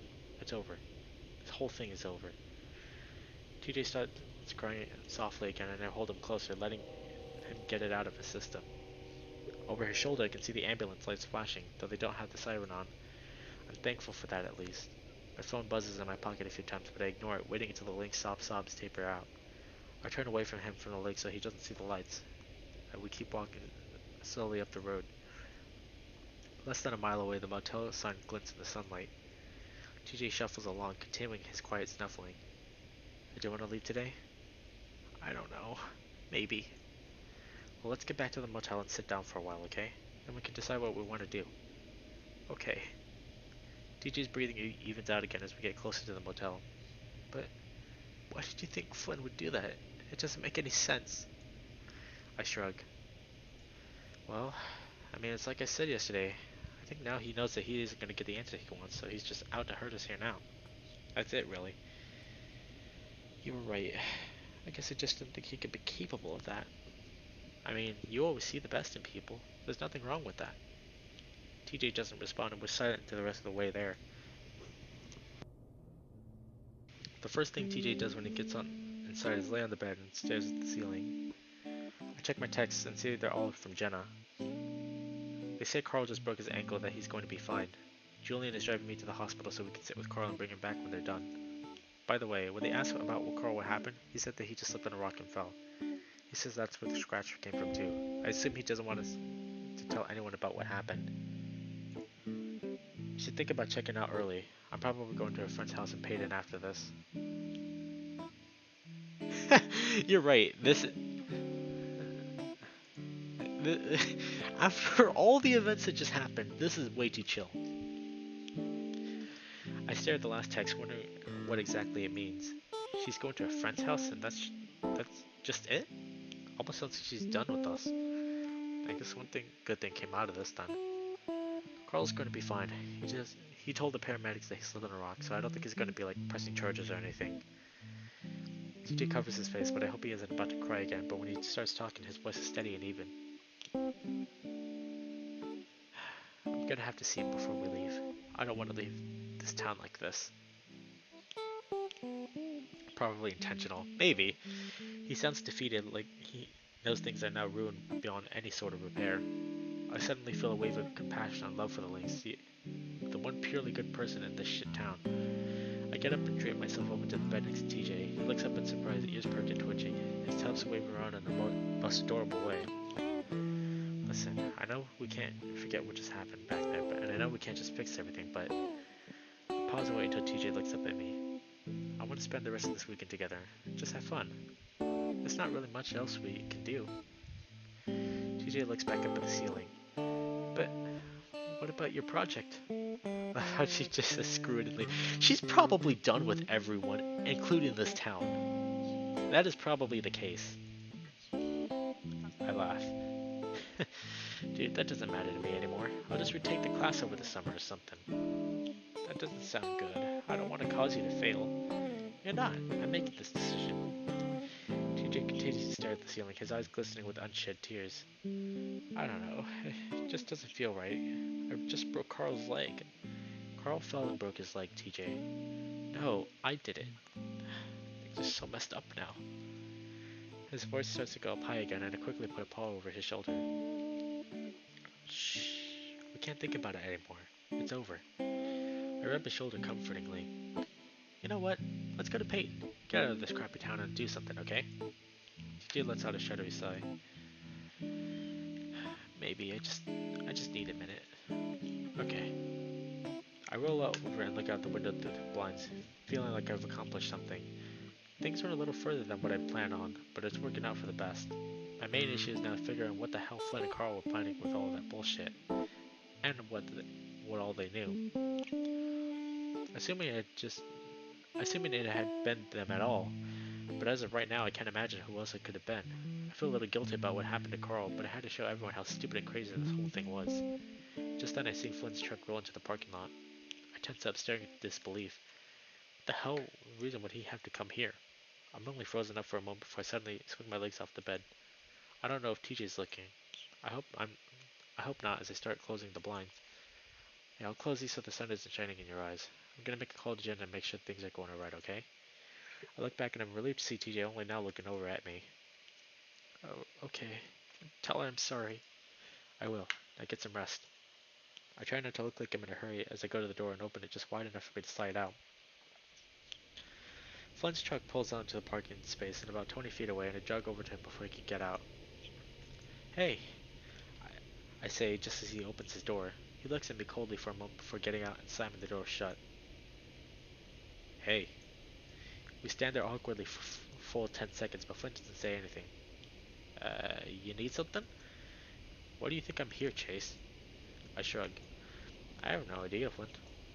Flynn stares at me for a few more seconds as he chews out a toothpick in his mouth. You down by the lake. That's a really weird thing to assume, Flynn. Flynn scoffs. Don't play with me. I see ambulance lights over by the lake, and 10 minutes later I get a text from Carl telling me he hurt his leg.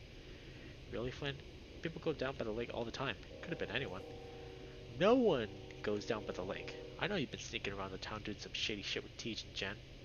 I keep a straight face, refusing to crack under Flynn's pressure. The only reason why I didn't ask you what the fuck you were doing is because I know all of you hate me right now. But if you really went down there together, that's fucked. I forgot how fast Flynn figured out about Carl. I mean, Flynn and Carl are pretty much like best friends, so I guess that makes sense. Why is that fuck, Flynn? Because you decided it's off limits for everyone else because it makes you feel bad? Fuck off. Flynn's eyes widened for a moment. Do not fuck with me on this, Chase. You know that's the last thing I ever want to hear from you. It's strange how I feel right now. Normally I'd be trying to calm the lizard, trying to talk him through his temper and past trauma, but now I don't care. Just like with Carl, I don't care how far this goes.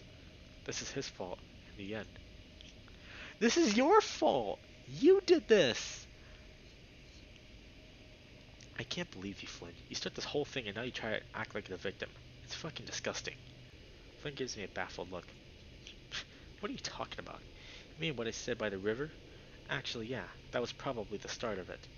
How does that lead to you assholes fucking around by the lake? You know exactly how. I watch Flynn carefully, trying to see if I can sense anything in his demeanor and his expressions. I never really known him to lie, but if he's lying right now, then he's fucking amazing at it because all I can sense is bewilderment. He must have had a lot of experience with lying.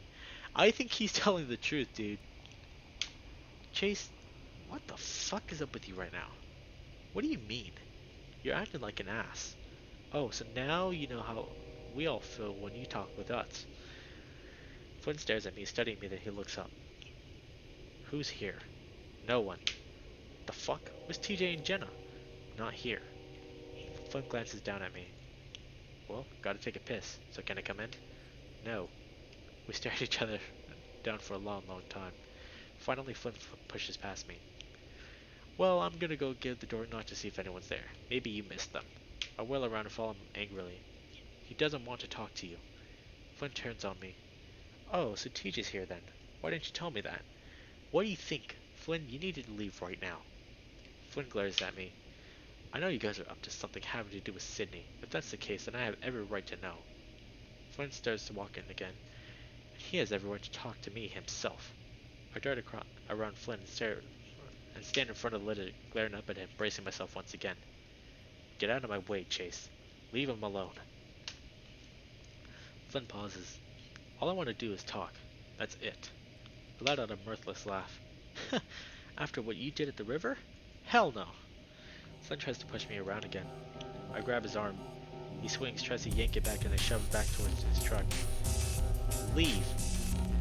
I'd be yelling right now, but I don't want TJ to hear us through the thin motel walls. Don't fucking touch me. Get out of my fucking way. He tries to get in. This time I grab his arm and yank him away, swinging him like Leo did at the river. He might be tall, but I'm kind of amazed at how easily I can manipulate Flynn's body like a mannequin. Either that, or I just don't know my own strength. Flynn rolls with a curse and immediately pops back up, taking an awkward swing at my head. Fucking little prick! I duck at his punch and tackle him around the waist, knocking us both down to the asphalt as Flynn grunts loudly. Ugh. I scramble onto the top of the lizard and sit on his chest, pinning his arms under my knees. Again, he can barely move under me. Weak. Weak. I snarl down at him, raising a fist.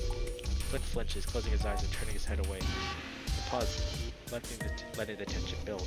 Finally, I slowly lower it. Leave, Flynn. Otherwise, I'm gonna cave your fucking face in. I'm tired of you bullying TJ and taking all your problems on the rest of us, and just being a miserable piece of shit all your life. I keep my voice low, almost growling like a canine. Flynn cracks open an eye, looking up at me in fear. I fucking hate you. I always have, and you deserve to have every single one of your fucking teeth knocked out for the way you've always treated us. I look back toward the door, but it's closed and quiet. I look back down at Flynn. Leave, and I never want to see your ugly fucking face ever again. Do you understand? Flynn just stares up at me. I can see the fear still, and maybe even a little hurt. What happened, Chase? I don't say anything. I know he isn't going to fight anymore. I get up, and Flynn lays there for a moment, staring at me. Finally, he rolls over and gets to his feet, unsteadily. Then, without a word, he gets back onto his truck and starts it up. I turn away, finally hearing the lizard pull out of the parking lot as I open the door to the motel. I'm relieved to see TJ still sitting on the bed looking down at his phone. I was positive that he'd heard something. He looks back up when he hears the door open. Hey. Hey, Tej. What did she say? Carl's good. The doctors are checking him out. She said you're fine and that she understands why you did it, but I guess she's a little stressed out too because she's going to a friend's house in Payton. Oh. He is losing it, dude. Dude, Chase is like... This whole lie is going out of hand. He is breaking everyone apart.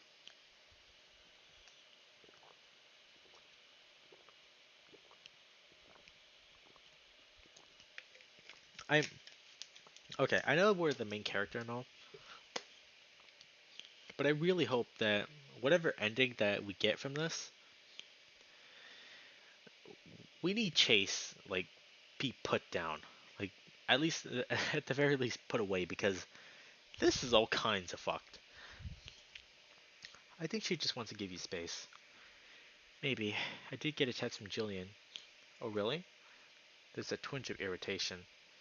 Yeah, he said he was going to stop by after he drops off Carl. I was thinking we could wait until then before we leave, just to talk to Julian at least. I don't think Carl wants to see me. Okay. I try not to let the anger creep into my voice as I sit down on the bed next to the Lynx. And, Chase? Yeah? TJ smiles at me through his puffy eyes and matted cheek fur. Thank you for being there for me. It means a lot. No! No! Oh, if only you were there to see it! It's late afternoon by the time Julian arrives to pick us up from the motel. Things are predictably awkward at first as the stag drives us out of the town in silence. I'm just happy that I managed to sit between him and TJ again, leaving the Lynx to stare out into the window as the desert landscape passes by.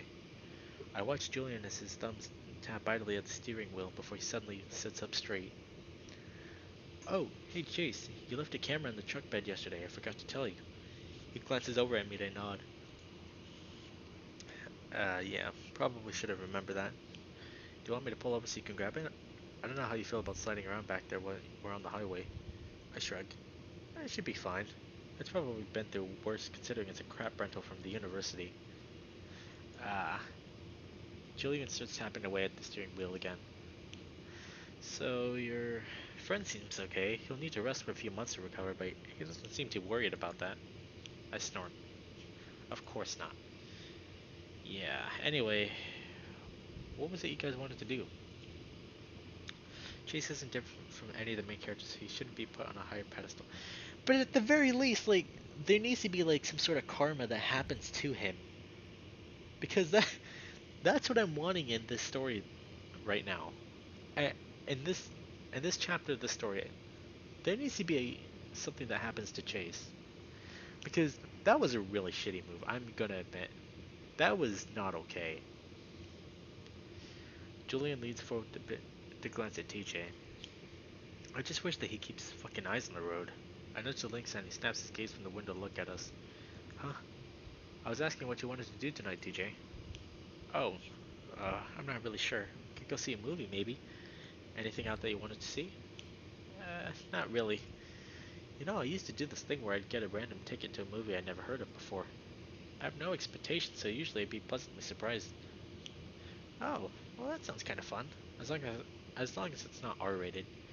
Yeah, so the way I do, why don't we go to the Familyplex? I cut Julian off looking over at TJ.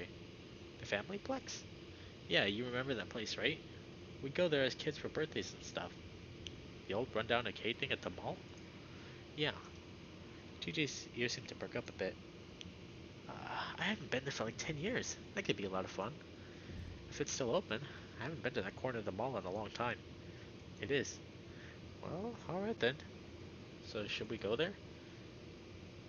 This dude is like very jealous of Julian as well. That's what that's what I've started to notice ever since their conversation in the diner. Like he's been jealous and annoyed by this guy. There's a moment of silence before TJ ships next to me. Yeah, yeah, let's do that. The Familyplex is basically as I remember it. Like TJ had said, a good decade had passed since and we've been here, maybe more. But the ugly stained carpet and the sickly colored walls still cover the place. A real relic of the 80s and 90s. Still, I'm happy to see TJ smile as we walk. His adorably wide eyes scanning the places. I'm sure he's hit with that same sense of nostalgia. Oh my gosh, everything is exactly the same! The look on Julian's face is slightly less enthusiastic. Even smells the same. I kinda like it actually. Reminds me of a movie theater. Same. It's really just popcorn and recycled air from the AC. I realized then what a fucking stick in the mud Julian is, but I ignore him, instead following TJ as we make our way to the machines. Luckily the place is mostly empty. There's a group of teenagers being loud and annoying over by the air hockey tables, but otherwise we could have the place to ourselves. For a moment we just stand there, then Julian reaches into his pocket. You guys want to chip in some money and I can go get us a few rolls of quarters? I take out 5 and so does Julian with TJ's hands out of 10. Wow, TJ, that's a lot. Eh, I only have 10s. Besides, we'll go through them fast. We always do. Julian walks up to the front counter while TJ and I wait awkwardly next to the skee ball ramp. I feel like things wouldn't be so tense if Julian wasn't here, and I feel myself getting progressively annoyed by his presence. I'm about to ask TJ how he's feeling when Julian comes back with 2 rolls of quarters. Alright, so we got 2 rolls. Want me to count on your shares, or I shake my head? It doesn't matter. Yeah, we're just here to hang out anyway. TJ takes one of the rolls and tears off an end. You guys want a skee ball? Sure.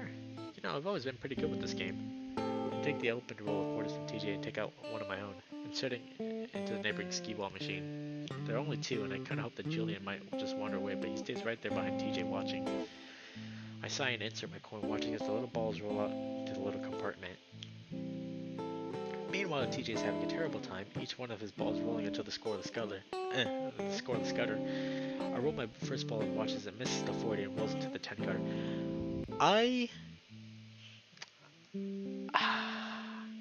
know that. I know that feeling all too well. The freaking skee ball in like the 40, like it's almost as if like the ball wants to go into like the 40-point zone, but then it just goes into the 10-point zone. I have been there multiple times. I'll see you pretty much 95% through this route. Really? Huh. Shoot, that was like... Yeah, this route is really short then, because we've only been here for like, I think, 2 hours or so. Well, almost... Oh no. Well, almost 2 hours and a half, I think. I don't know. I can't count time. Aw, don't worry about it, Tej. Want me to show you how? Julian moves next to me and I grit my teeth in annoyance, moving over a little bit. The stag flicks the ball expertly down the ramp and lands squarely in the 40. Wow! On your first try, too! Honestly, I'm out of practice, but I usually go for the hundreds in the corner. How do you do it? Well... Julian grabs a hold of TJ's wrist and I feel my fur starting to stand up on my neck and shoulders. It's all on the wrist. He moves TJ's arm forward before bending the Link's wrist. I see. TJ tries again and this time he gets the 10, but on the second try he lands it in the 50. Nice! Julian holds up his paw and TJ slaps it loudly. The stag laughs, then looks over at me. Hey, you alright, Chess? You still got 4 balls. Without a word, I turn back to my machine and huck the balls down the ramp, each one landing in the gutter. Meanwhile, I listen to Julian and TJ celebrate another 50. For the rest of my night, I follow TJ and Julian around the stag showing the cat how best to play the games. All the while, I stand next to them, dumping my quarters into games I don't even finish. I just want us to run out so we can leave. The drive back is quiet and tense. TJ and Julian asked me multiple times at the familyplex if I was alright, until I finally told them I just had a headache. That stopped their questioning for the most part, and luckily that prompted TJ to propose we just go back to the motel. I tense up again when he offers Julian to spend the night there, but luckily the stag declines, wanting to go back home to his own bed. As we drive, I notice TJ nodding off, his head bumping the glass of his window. You can lean against me, Tej. TJ's ears like flushing a bit. Oh, really? I don't wanna. As an answer, I reach over to clasp the side of TJ's face before I can force the Link's head to lean sideways against my shoulder. TJ stiffens up, but then he relaxes, and 5 minutes later I can tell he's fallen into a light sleep. Julian glances over at us occasionally, but he doesn't say anything. I lay my cheek against the top of TJ's head. I realize how good it is to feel that sort of envelop him like this. It feels good, like I'm protecting him.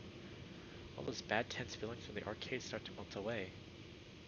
Pretty soon I start to drift off as well, the smooth drone of the highway lulling me to sleep. I open my eyes and see the back of a rusty white sedan pulled off to the side of the road. Julian's pulling off as well behind the car. The sun's already getting low in the sky and a bit of cloud cover rolling from the west. That's when I realize there's a large coyote standing next to the car, leaned over and looking at the front and left wheel. She stands up to our headlights when our headlights hit her. She shields her eyes against the light. Janice. Julian shuts his headlights off. Looks like she's got a flat. Huh? TJ wakes up and I'm a bit disappointed to feel him shift off of my shoulder. Have a good lurk, Cal. I hope that you're doing well. And oh man, I need a stretch actually. Okay, but yeah. I hope you have a good lurk, Cal. Hey, what's going on? Julian's already hopping out of the car, walking up to the now grinning Janice as she sets her paws on her hips. Well, now what are you doing out here, Julie? I can hear her loud, obnoxious voice even with the doors closed. Janice has a flat. Want to go back to the sleep until Julian's helped her? TJ shakes his head, shifting himself to open the door and hop out. I sigh as he leaves, pushing myself across the seat to jump out as well. Chase and Tobias too? She turns her psychotic grin on us. Yeah, we were having a night out. Anyway, do you need any help? Well, Julian, I actually do. I don't have my own Jack. I've been missing for the past 15 years. Julian smiles back warmly. Well, I've got one. Do you have a spare? Yep, in the back. I hope it's not flat too. Haven't had to use that thing in a while. Well, go ahead and pop the trunk and we'll see what we got. I'll go get my Jack. Julian jogs back to the truck, while TJ and I stand behind Janice's car. Sadly, that's where the old coyote turns her attention on us. Well, how are you two doing this evening? I'm doing well, thanks. I want to thank you again for doing all that yard work during your vacation. Seems like I'm always out here and just needing help. Oh, it was no trouble at all, ma'am. I'm happy to let TJ do the talking. Just wanted to get this all over with as soon as possible so we can head back to the motel. I squint as Julian's headlights come back on, and he hops out of the truck. Just want to give us a little more light. Janice pops the trunks and lifts it up, revealing a cluttered mess inside. She brushes it all aside and lifts up the flap, revealing an old rusty spare tire. She nudges at it, testing the air pressure before lifting it out. Well, it's a little deflated, but it should be enough to get me to Duke's house. I know he's got a few tires I could probably use. If not, I'll just get him to drive out and buy me one. Julian kneels down next to Janice's car, setting up the Jack. We stand there in silence for a bit, watching the stag as he works. Speaking of vacation, it wasn't really a vacation for you, was it, Chase? My heart sinks a bit as the dumb yote turns her attention directly on me. Huh? I grunt politely in question, keeping my gaze on Julian to show Janice that I'm definitely not interested in what she has to say. Well, that grumpy lizard Flynn was telling me about the diner a few days back. Something about you wanted to document the spooky stuff in town. I try to think of a way to keep things uninteresting so she doesn't ask any more questions. Sorta. Mainly, I just wanted to find some information on a murder that happened like 100 years ago. Couldn't find that much out. Oh, Flynn made it sound like more than one of those ghost documentaries that I like to watch sometimes. I had a few stories for you. I keep my eyes firmly on Julian's paws as he starts to crank the Jack. Then TJ nudges me. Hey, are there any rules against it being a ghost documentary? I sigh, though I try to keep it quiet for TJ's sake. Well, it's more of a news piece, so a ghost story wouldn't really work, I don't think. Actually, I've seen segments in the news about ghosts. I don't know if they're serious, but when someone catches something on camera, sometimes they'll play it. I shrug. Well, even if that's the case, it probably won't get me a very good grade. It's better than no grade at all. TJ smiles encouragingly, and I can't help but smile back. He always has a way of cheering me up, no matter how bad of a mood I'm in. That's the spirit. Besides, it could just be about the history of it rather than making it seem real, even if it is real. I sigh again, though this time I don't try to cover it up. Janice either doesn't notice or doesn't care. So would you like to hear them? Yeah, let me grab my notepad real quick. I walk over to Julian's truck, listening to Janice as she babbles excitedly to TJ about how scary it is. I try to unzip the bag, but the ledge of the truck bed is too tall, so I have to grab the whole fucking thing and trudge it back over to the car. I unzip the side pocket and pull up my notepad and pen, stand up straight and look up at Janice expectantly. The coyote sits on the ledge of the trunk, making the car shift. Julian pauses, eyes wide as I'm sure he thought the sedan was about to topple off the Jack. Well, let's see. I can start with what my grandpa told me. Okay, just to make sure. We're making a save point. Yeah, that works. Actually, that's great, because this happened right here in these very woods. Janice gestures off to the side of the road of the trees. So my grandpa was taking a walk here with my grandma, and I want to say sometime in the 40s, right after they were married. They were walking along the side trails there, and as they started hearing the strange sound of the trees, like something scuttling up and down the branches. They kept looking, but they couldn't see anything. TJ hugs himself and rubs his arms with his paws. Yeah, that's creepy. Oh, that ain't the half of it, Tobias. The thing is that they kept walking and the sounds that followed them, and then... Janice lowers her voice, and despite my annoyance, I had to draw in a bit closer to hear her next words. They started to hear it talk. Hear what talk? TJ's fully drawn in by Janice's theatrics, and I have to struggle not to roll my eyes. Well, whatever it was, I started talking down to them. Janice pauses and glances at me as I make sure to not give her anything, stared glassy-eyed at my notepad. Well, what did it say? Well, just strange things like, you're here and I see you, through my grandpa. He said that he wasn't even sure if he was talking to them, really. He said that when it started to just laugh, that's when he and Grandma started running. Even then it followed him. He said it sounded like it was rising in the air and landing from tree to tree, following them until they got out. At this point, TJ is just frowning, and I have to force myself to jot down the stupid notes. Well, what was it? Janice shrugs. I don't know. Grandpa only told me about the story when he wouldn't go on a family walk in the forest. I asked him why, and he told me. I asked Grandma too, but she just pretended that she couldn't hear me. Thing is, my grandpa's not a liar. That I can promise you. I scribbled on my notepad, pretending to write all this down. Oh, he also said it sounded mechanical, kind of like it was coming through a machine or a computer. That's weird, because they don't really have those back then. A moment of silence goes by as I wait for Janice to go on. When she doesn't, I look up. So, that's it? Oh yeah, did you think to actually see something? I shrug. Anything else? Janice thinks. Well, there's a spare up the road named Brian. Oh, I do not like him. Brian was a very interesting individual.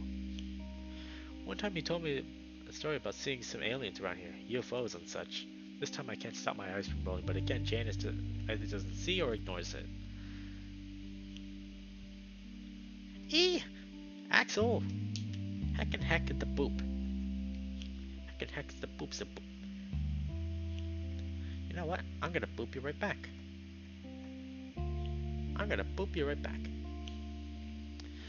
Not cute, but how's it going, Axel? It's good to see you again. The blop welcomes you. Said back when he was a teenager he saw flying saucers he was passing by the lake. I don't even bother to move my pen, but Janice just keeps going. You know, I was listening to this podcast a while back. You know, those radio shows on the internet? Oh yeah, I love listening to those when I work out. That's good to hear, buddy. I'm glad that you decided to tune in with us tonight. It marks the return of me after 2 months. Well, there's this paranormal stuff that I listen to that really goes into depth about this kind of stuff. And you know, we've all heard the story about gold in a quartz deposit. Yup. Well, Janice lowers her voice, leaning in like she's discovered the best kept secret in the entire world. In the podcast, they were going about how places with a lot of quartz end up being more haunted. You know why? I don't say anything, so TJ chimes in. Why? Well, the quartz captures stuff from the past, like really emotional, angry stuff, and sometimes when things line up just right, they play it right back. I'm going to be starting a new job in 2 weeks. Oh, cool! Where are you working at?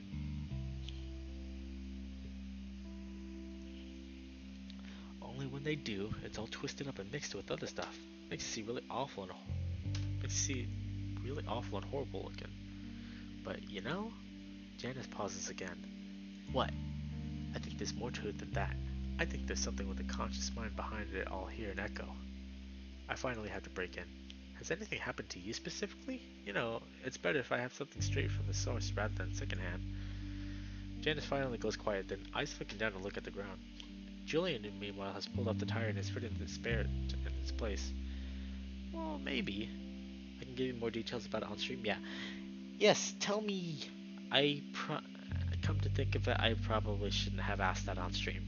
I'm sorry. I'm sorry.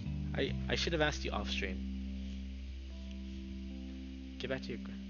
Yes, come and join us on this story. Because Chase did a naughty, and everyone has turned each other against each other. Or no, he made everyone turn against each other. I grit my teeth. Oh, what do you mean? Keep it in mind, the game is called Echo for another reason other than the town name. Really? I mean, aside from like the voice in your head, or like the events that take place in the town of Echo, I mean, those are the only two correlations that I can really get. Janice lets out a soft, mirthless chuckle. Let's just say I've done some things I promised not to tell anyone else about Chase. I can't tell if she's joking or not, so I just go along with it. Oh, you order a hit on someone? Maybe, Chase. TJ stands there, a mortified expression on his face. I look down at my camera bag. Well, I think it might be good to get some footage of the trees here while they're still a little light. I'm gonna do the whole ghost story thing, then I better give it a horror movie vibe. Oh, well, that sounds wonderfully spooky. That is a little spooky too, because we're literally playing this in Spooktober. I start towards the tree line, then look back at TJ. You want to come with? Oh! TJ looks back up at Janice and Julian, the latter of which is screwing the tire. Go on, TJ. Give him some company in there. Especially after I told you all of that story. Janice cackles, causing the car to shake again. Besides, I don't mind keeping Julian company in the meantime.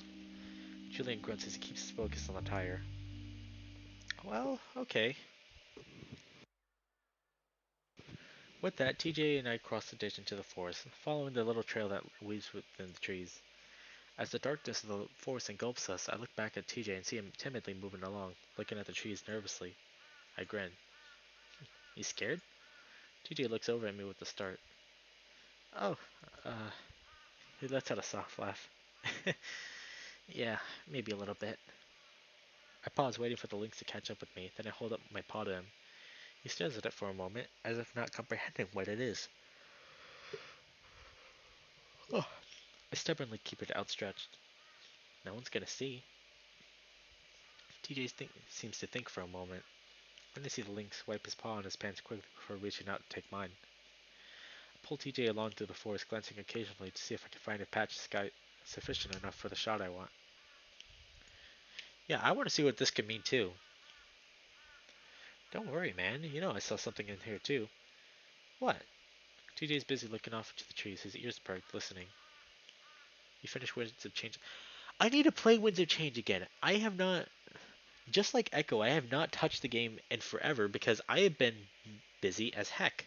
I haven't really had a lot of time to really play anything, to be honest. Like, I think this is the first time in 2 months where I've ever had a free day to ever come back. That's also why I like log into VR chat a lot later now, because I'm still working on stuff by then. Yep, when I was a kid I thought I saw a fox hanging from the trees. Oh my gosh, please don't tell me this right now. I frown. Listen, what I realize is that sometimes people hallucinate things. I'd rather just not talk about it right now. Look, all I'm saying is that the stories that Janice told us aren't real, and if they are, those people hallucinated, that's it. Well, sure, but that doesn't mean I won't freak out. I won't still freak out if I do see anything. I squeeze the lynx paw in mine, shaking it around a little. Well, you got me if that happens. TJ squeezes back. There's a slight resistance in his grasp, though, as if he's trying to pull back from me while at the same time holding on to me. Chase, have you been feeling alright? I feel fine. I stop in the path, looking up at the little patch of dusky sky above me, almost spherical and perfect for the shot I'm gonna get. Heckin' cute boy right there? I mean... Well, actually... I mean, if we're talking about TJ, then yes. I need to...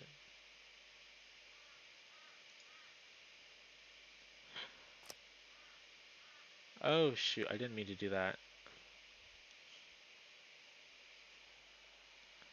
Bup, bup, bup, bup.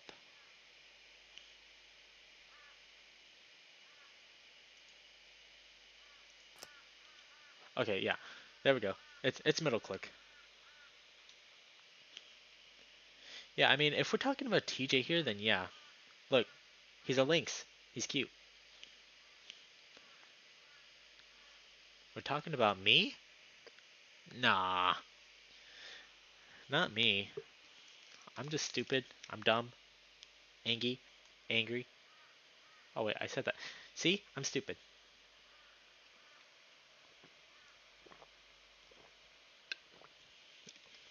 Also H. It's H or middle click. I keep forgetting that because again, like I haven't played this ever since July. Not not cute. Not cute and never will be. Because you seem a bit off, especially when we were at Familyplex. And I know we've been a little off since what happened. I mean, I was feeling really, really weird the past few days. I'm not cute when I'm angry. No, I'm angry. I'm angry when I'm angry and I bite. But how you doing, Darius? Sorry it took me so long, but how you doing, buddy? It's good to see you here. I set the bag on the path, unzipping the main compartment and pulling out the camera. Maybe you're feeling the same way I was. I shrugged, turning the camera on. I feel fine, Tej. TJ suddenly places a paw on my arm. That gives me a pause. Chase, you sure? No! Axel, no. Not cute, and never will be. No.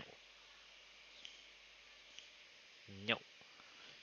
He's looking at me directly in the eye, his paw pads warming the fur and skin under them, chasing away the chill of the evening. It's his wide blue eyes that catch my attention, though. They're sincere, kind, and full of love. It's then that I realize what TJ's trying to tell me. After all this time we spent together over the week, getting to know each other better, talking about our future plans, it's only now that I realize. I stand up straight, facing the Lynx more directly, a soft smile on my face. You should listen. Hey! I don't listen to anyone. You should know this. Angie wolves do not listen to anyone. We act on our own accord. Here we go. Yeah, I'm starting to sense like a romantic CG happening here. TJ looks up at me, eyes looking over my face, as if searching for someone. Something. I mean, oh yes, yes, yes! I knew it. Yes. I knew it. I knew it was gonna happen at some point. Yes. Yes. Oh my gosh, you have no idea how happy that makes me. It lasts a moment. Our lips meet, mine on his for the first time. It's a moment of pure bliss, and I close my eyes to show the Lynx how passionate I am about it. I feel his lips freeze up against mine, then suddenly they're gone. What? What's funny? This is like, like, okay, look, I love every single one of these like romantic CGs. Okay, you can't blame me for this. This scene, I will admit, it's funny and cute. Yes, this scene is funny and cute. Yes. Look at him. He's just like taken by surprise through all of this. I open my eyes in time to see TJ stumbling backwards. One paw flies up to his mouth as the other stretches out behind himself as if he's worried he's going to run into the trees. I guess it surprised him. I smile and follow the cat, reaching out my paws. Hey, you alright? As I reach for him, he pushes my paws away. I frown. What? What was that? TJ's whispering, but it's a loud sort of whisper, almost deafening in the quiet forest. What do you mean, TJ? I kissed you. TJ, I love you! The pure shock, the look of pure shock and horror on TJ's face stuns me. What? What are you talking about? TJ, you're asking a really dumb questions right now. You heard me. Of course he's gonna be taken aback. I mean, I guess so. I just bared my soul to him and now he's acting like I just told him a terrible secret. But you mean like a friend? Oh shit, no! Oh no, he friends on him! Oh, he friends on him. Oh no, this is not going to turn out well. Ignore everything that I just said about that one scene. Because this is all gonna turn out very, very wrong. I can tell. No, I mean like a boyfriend, a lover. I reach out again, but this time TJ twists away from me and starts to back up, back the way we came from. I follow him. How come? I can see his rapid breathing, his wide eyes like a cornered animal. I feel myself getting angrier. What do you mean, how come? Do I need to explain it to you? TJ keeps backing up, and I see what looks like fear in his eyes. I don't understand it all. He starts to turn around, but I grab his arm. Hey, you flirt with me all fucking week, and you're asking me why? The fuck are you talking about? Chase, let me go. He tries to pull away weakly, but I yank him forward so hard that his teeth clack together in front of my face. No, don't do that! You make eyes with me across the table at the diner while we're doing yard work at Janice's house, and you don't get why? Why the hell am I getting so angry? Let me go! TJ's still whispering, but it's getting louder. So we're just leading me on? I feel my voice break as it rises in volume as well. What's happening? Why am I doing this? Is this a dream? Were you leading me the fuck on, TJ? I see tears brimming in TJ's eyes as he looks away from me like a little kid that just caught doing something wrong. Do I need to tell you again? TJ, I fucking love you. I've known it since I picked you up from college. Listen to me. I pull him in closer, but as I do, he lashes out. I see a flash of light, and the next thing I know, TJ's escaped my grasp. My paw is still stuck out in the air as I watch the lynx disappear through the trees. Soon the sounds of his footsteps fade as well, and I'm left alone in the deathly quiet forest. I stare for a long time, listening to nothingness, maybe waiting for TJ to come back, or for Julian to come to pass to beat me up. But nothing happens. I don't know how long I stand there, but when I look up I see the sun has finally set. I numbly lift the camera up in my other hand, still holding onto it like when I kissed TJ. Slowly I walk over to the bag and kneel down, putting the camera away. That's when I feel the nape of my neck prickle. TJ? I look back hopefully, but the path is empty. The forest, though. The trees and the branches and leaves that outline the path, just before it curves out of sight, just 15 feet ahead of me. There's a shape in the trees, the shape of legs, arms and torso, maybe a head. No. No, no, no, no, no, no, no, no, no. Figure is still there, unmoving and unchanged. That's when I realize that even though I'm holding on to my breath, I can still hear breathing. It comes up from the direction of the shape, even though it doesn't move at all. It looks like a painting. Slowly I stand up. It doesn't move. I start to walk forward, and that's when it finally changes. It starts to melt back into the trees, but the branches and leaves don't move. It moves through them. Then as I reach the bend of the path, it fades into nothing. But the breathing continues. I look around and finally I see that it's gotten dark to the point where I can hardly make anything out. Everything that you see is twisted from what it once was. But what is it? It was something once, just like I was, but nothing here is obligated to make sense to you. But what does it want? What does anything here want?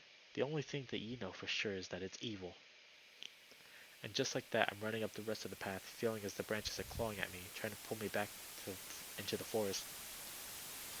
And still the breathing continues over my shoulder, growing ragged with my own following me, chasing me. I feel it closing in on me, gasping, taken on a robotic tone of someone who's taken last breaths to the phone. And I'm the one on the other end listening to it. Crackling breath hisses out, then rises up on the static of noise and I break through the trees, landing in the ditch, jamming 2 fingers in the process as I throw my paws out to catch myself. I don't care though. I scramble out into the ditch, gasping for breath. I look up hoping to see TJ, Julian, and even Janice, but no one's there. Both cars are gone. I'm left alone on the road in silence and increasing darkness.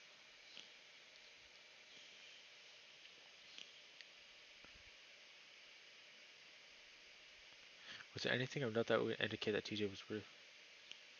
I think that uh, Chase was like reading like TJ's actions incorrectly, because like I think TJ just like the usual banter, but he wasn't really into it. What the voice is saying is how the supernatural shit works, recursive trauma events from the past are affecting the present in some way. Oh my god, this is so good. I walk back to the motel alone. I hope to see Julian's truck in the parking lot when I get there, but it isn't. Instead, there's a typical 2 or 3 cars along with my own. I still have hope as I make my way to the door. Maybe TJ will be in the bathroom taking a shower. Maybe he'll already be asleep. Maybe he'll be awake and we can just forget about what happened. Chat until it's late, order pizza like we did at Carl's house. But as I press the keycard to the lock and it flashes green and I open the door, I don't see TJ at all. It's dark and empty. And that's when I finally realize that TJ's left me as well. My mind is blank as I walk through the motel room, only then realizing that I left the camera in the forest. I don't care though, and it doesn't matter. Nothing matters anymore. I curl up on the bed and cry for a long time. I don't care how loud I am. I'm sure if anyone hears it, they've heard worse. Was the one in Janice's? Oh, that makes sense! The employee at the front desk probably hears it every week because that's just the way the town is. I fall asleep. When I wake up, I can't move. I don't care though, as it doesn't matter. Don't tell me that this is the end already. Stop. No, I'm making a save point here. Even though I know better, I open my eyes. Weirdly enough, the motel is as I left it, disheveled with the lights on. Nothing horrible at all until I hear footsteps at the base of my bed. I brace myself for it, but I keep my eyes open. I don't know why, I guess it feels like I'm punishing myself for what I did to TJ. I lay there on my side, curled up and waiting as the footsteps make the way around the bed. I don't know what I'd expect my mind to conjure up. Maybe the demon in the forest, the evil electric creature that breathed into my ears. I ran from it, jumping from tree to tree behind me. But what I didn't expect to see is a small old kit fox in a button-up shirt and tie. I watch as he sets a card down on a little table next to my bed. I get a moment to see a silver ring on his finger and the worn black claws. Then he picks up a bottle from the table that isn't there, takes a swing from it. Then he moves over to the closet rod, clothes that I don't recognize hanging from it. He's got a cord of some kind in his paws. He starts to tie it up on the rod with the other end. It gets tied around his neck. I know what he's doing and now I try to close my eyes, but something seems to hold him open. This is too real. The fox braces himself against the wall and I see his face clearly, kind of weary and hopeless. And then he sits, but he doesn't completely sit because the cord pulls taut, and he's left with his legs at a loose slant on the ground. I see his eyes bulge, turning red, and at the same time those eyes meet mine. I think he sees me. I gasp and sit up on the bed, but he doesn't disappear, and he lingers. It's only when he starts to go into convulsions that he begins to fade away. I hug my knees, back pressed against the headboard of the bed as the fox continues to stare at me, then it completely disappears. It was real. It was real. It was something different. Something's wrong with the air. Oh shh. A sound from the bathroom makes me look over the closed door. Something is in there. Automatically I get up. It's like I'm not in control of my body anymore. It's like I'm still in a dream, even though I know I'm not. I get to the door and stand there a little while, listening to the breathing inside. Then I open it. I stand there for a while, staring in. The light from the room pours in the bathroom, but it isn't enough to show me anything out of the ordinary.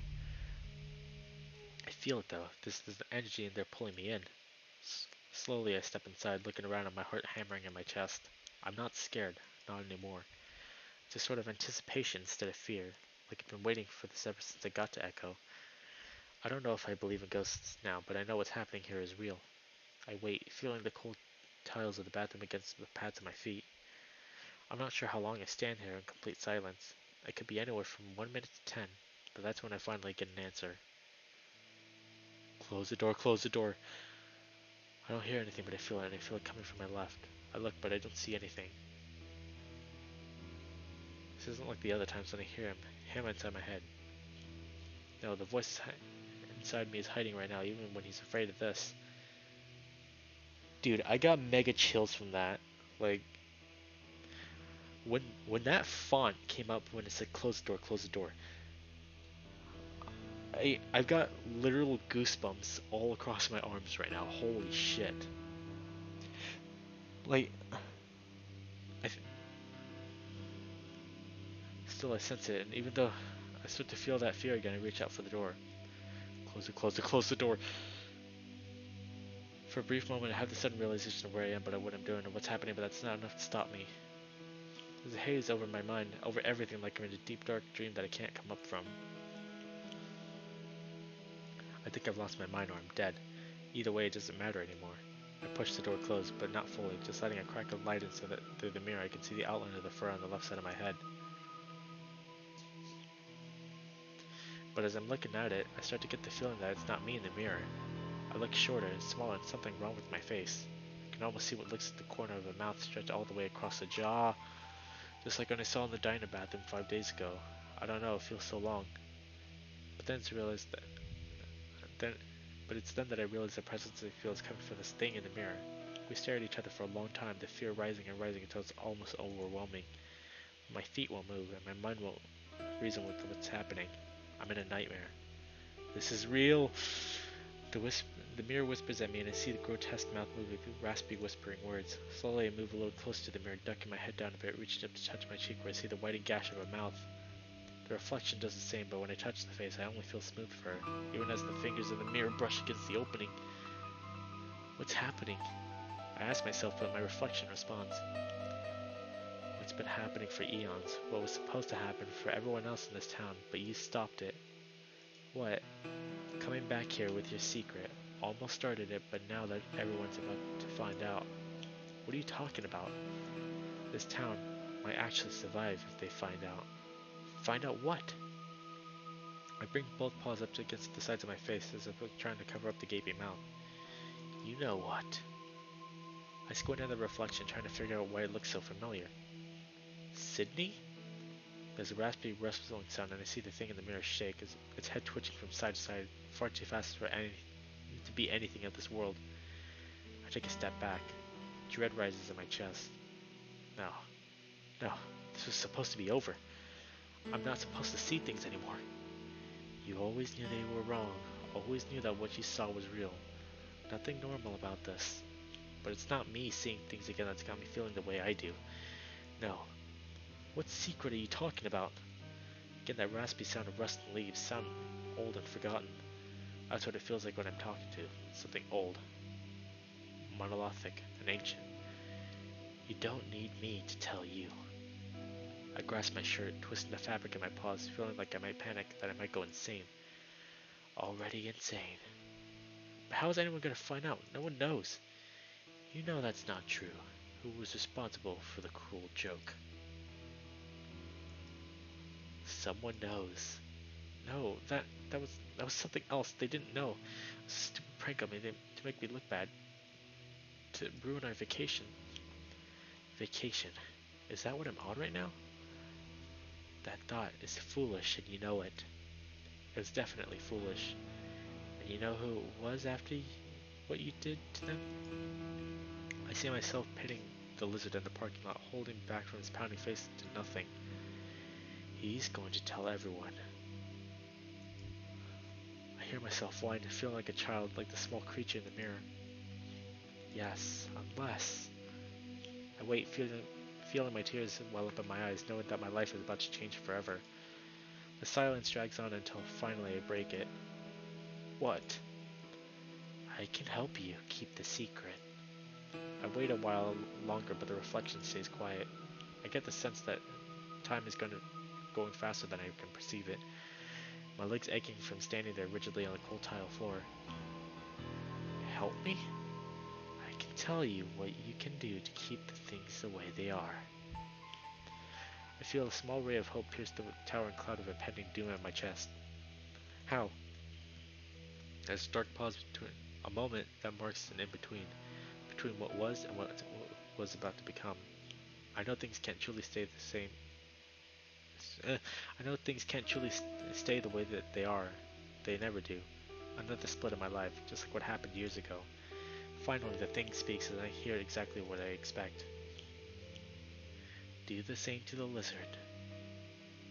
I swallow, feeling myself resisting, rejecting the idea. Unless you want them all to know your secret. But how do I know it was him? He sounded like he had no idea what we were doing. He's deceptive, a liar. His entire family has always been. But I can't, I don't know for sure. Show him the note. You'll see his reaction, and the truth. My paw drifts to my pocket, filling the general outline of the folded paper. Who are you? The rustling leaves again, and I realize that while this might be Sydney, it's something more than Sydney. and it doesn't answer me. We stand there for a long time again, minutes, hours, I don't know. Why would you help me? This time the answer is immediate. This town needs secrets. Why? Again, no answer, and I stand there for what feels like hours. As I continue to stare at the small disfigured creature, I get the feeling that it's starting to move it independent from me. That thought scares me and I lift my paws. I'm relieved to see the reflection do the same, but as soon as I touch my face, I feel the corner of my mouth stretched up to my ears. In a sudden burst of panic, I lunge for the light switch and flip it on.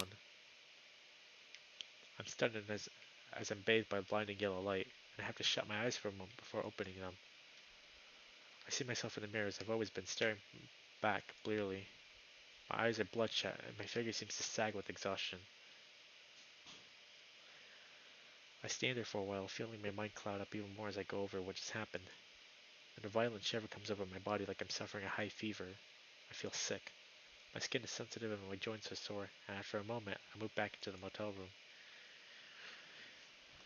Oh man, that was not a pleasant experience. Holy shit.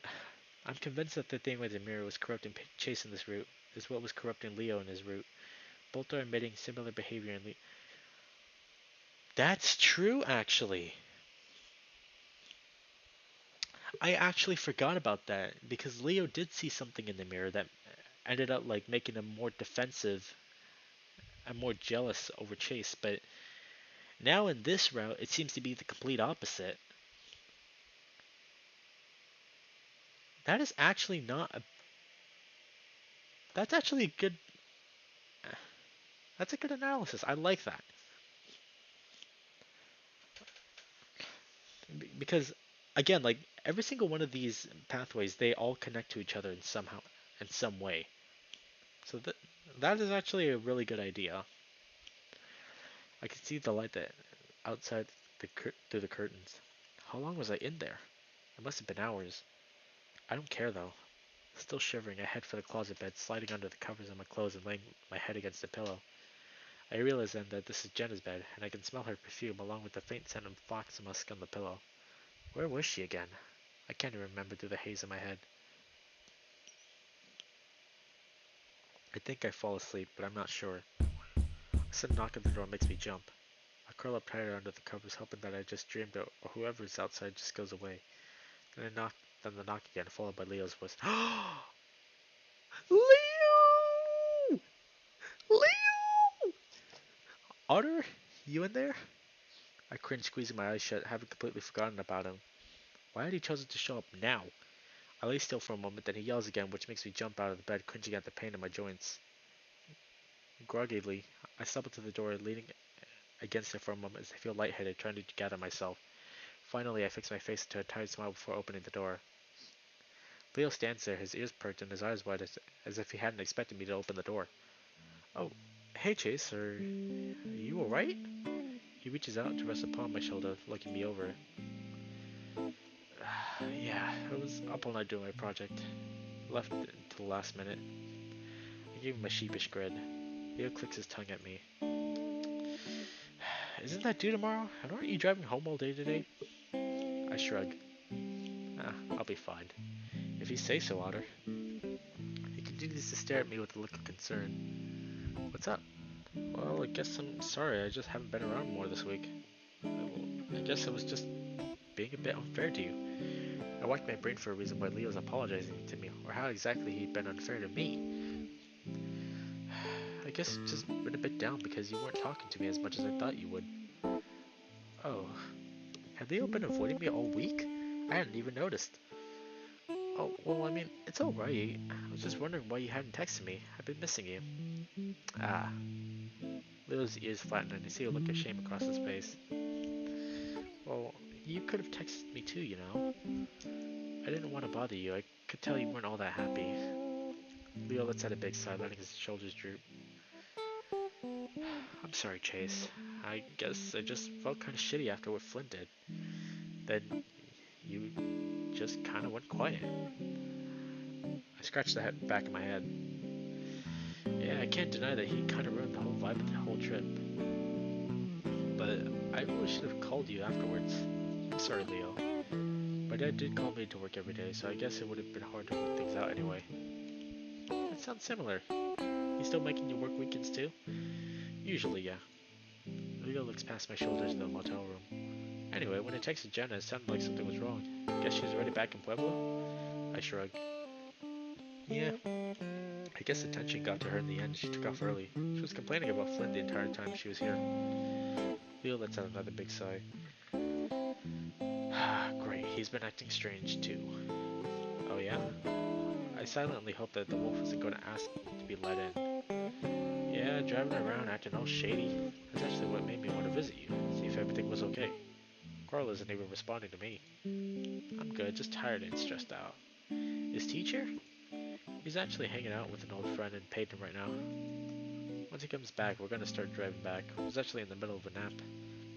Oh, sorry. You wanted to get back to that then? I smiled guiltily. Yeah, that'd probably be best. That would probably be for the best. Don't want to nod off on the road, you know? Of course. Leo looks back at me hesitantly. Listen, I know this is probably going to be our last time getting together before we all split off, but you want to try this again in the future? Maybe over the summer when you don't have a school to worry about? Just feel like we have a lot unsaid. Doesn't have to be everyone, and maybe this time I'll just tell Flynn not to come around. I smile back at Leo. You know what? Yeah, that sounds good. I think that would be a great time. Leo smiles back, looking genuinely relieved and happy. That's so good to hear. And I'll be sure Dad knows that I want the weekend off. Good luck with that, and tell TJ and Jenna I know. And I'll let TJ and Jenna know. That they're excluding Flynn. Yeah, because, you know, I'll admit that he was a bit of a hothead through this whole thing, but in this story, like, he was completely innocent about everything. And we pretty much just became the alpha dude and overpowered him. So, I actually do feel bad for him. Thanks, Chase. Leo stands there for a moment and steps forward to give me a hug. I hug back tightly before letting him go. I stand in the doorway until Leo's van pulls out of the parking lot, heading into the direction of the highway, probably on his way to work. Once he's gone, I deflate, feeling as if that one conversation had been equal to hours of hard labor. Still watching him go, I get a sense of sadness, like that was the last time we'd see each other the way we are now. I stumble back to the bed, almost falling before I catch myself on the edge with both paws. I stare at the square patterns on the comforter, feeling a little sick. For a moment I hear whispers coming from the dark bathroom, but I don't even want to look up to see if I can see that figure in the mirror. I wish I'd just closed the door, but I'm not going near that place again. So I just curl back up into bed, facing away from the bathroom, closing my eyes. Okay, hold on. Let me get my charger real quick because my phone is about to die, and I use that to kind of moderate chat a bit and read it. So let me plug that in real quick.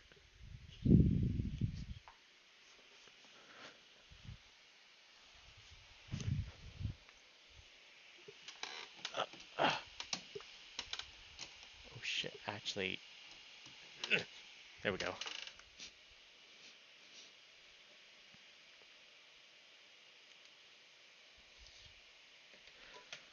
Okay, now we got it.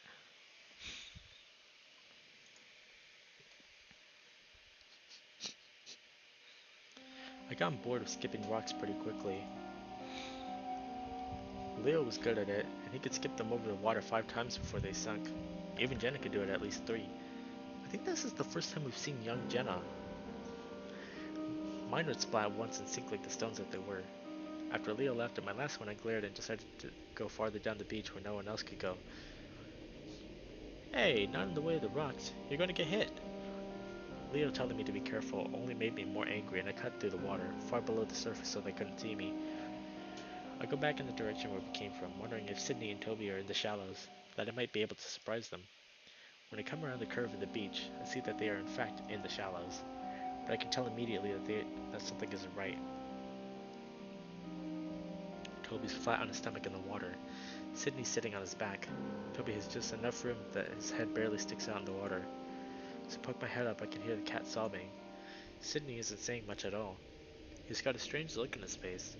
It's a look that I'd seen before, like the time he'd covered Toby's mouth and nose when he'd had him pinned down and we had to pull them apart. That same look when he had thrown a dirt clod with, with a rock in it at the lynx's head. A look that was determined, almost empty, but completely fascinated with what he was doing. Almost like he liked it. Something about the situation that scared me, though. The other times when we'd been there to help separate them or to stop Sydney was from going too far. It looked like he was trying to kill the cat. Every now and then a wave would slosh over Toby's mouth and nose, and he'd yell and struggle frantically, begging Sydney to get off. But Sydney just sat there, enamored with his own cruelty. He was going to kill Toby just like he killed his dad. So he killed him! The vision blurs as I go under and speed toward them. I leap out of the water just to knock Sydney off the lynx as hard as I can. Sydney falls back in the water before quickly pushing himself back up. I see the look of horror on his face, not at what I'm about to do to him, but because he got caught doing something bad. Just bad but weird and scary and something that no one should ever do, not even if you're a kid. I don't think he could ever explain why he liked doing it. The look imprints on itself in my mind. TJ runs off. I don't know where to. I try to get Sydney to tell her what he was doing for a while. I don't remember exactly what happens, but I get angry. I throw a punch. It misses and hits him in the throat instead. He lets out a hard cough, reaching up with both paws to clutch at his neck.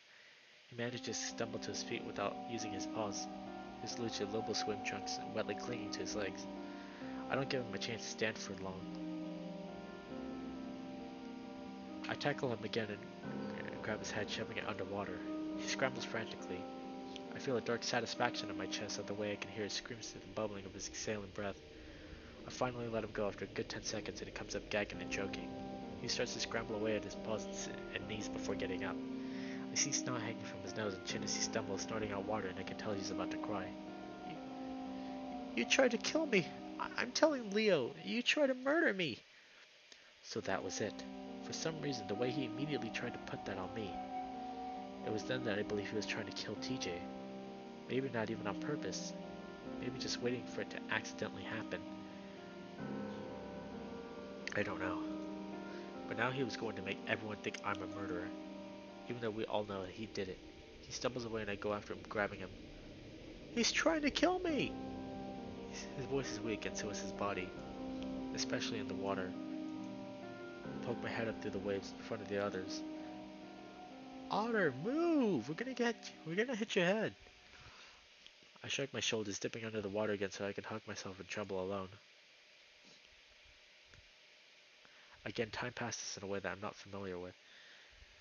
Don't hate Sydney this early. I know what he's doing isn't looking good, but wait until Flynn's around. Okay, yeah, because so far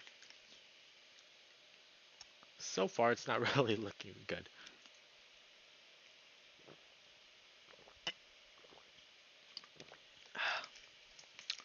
Hydrated. Gotta stay hydrated. 5 seconds, 5 minutes, 5 hours pass when my phone starts to ring. There's something ominous about it. Something that I can't explain, but I feel deep in my bones like the aches in my joints. I open my eyes and see my phone just a foot in front of my face, vibrating over and over. I see the blank contact image on the screen with the name Julian under it. For a moment I wonder why I have his number, why I have his name attached to it.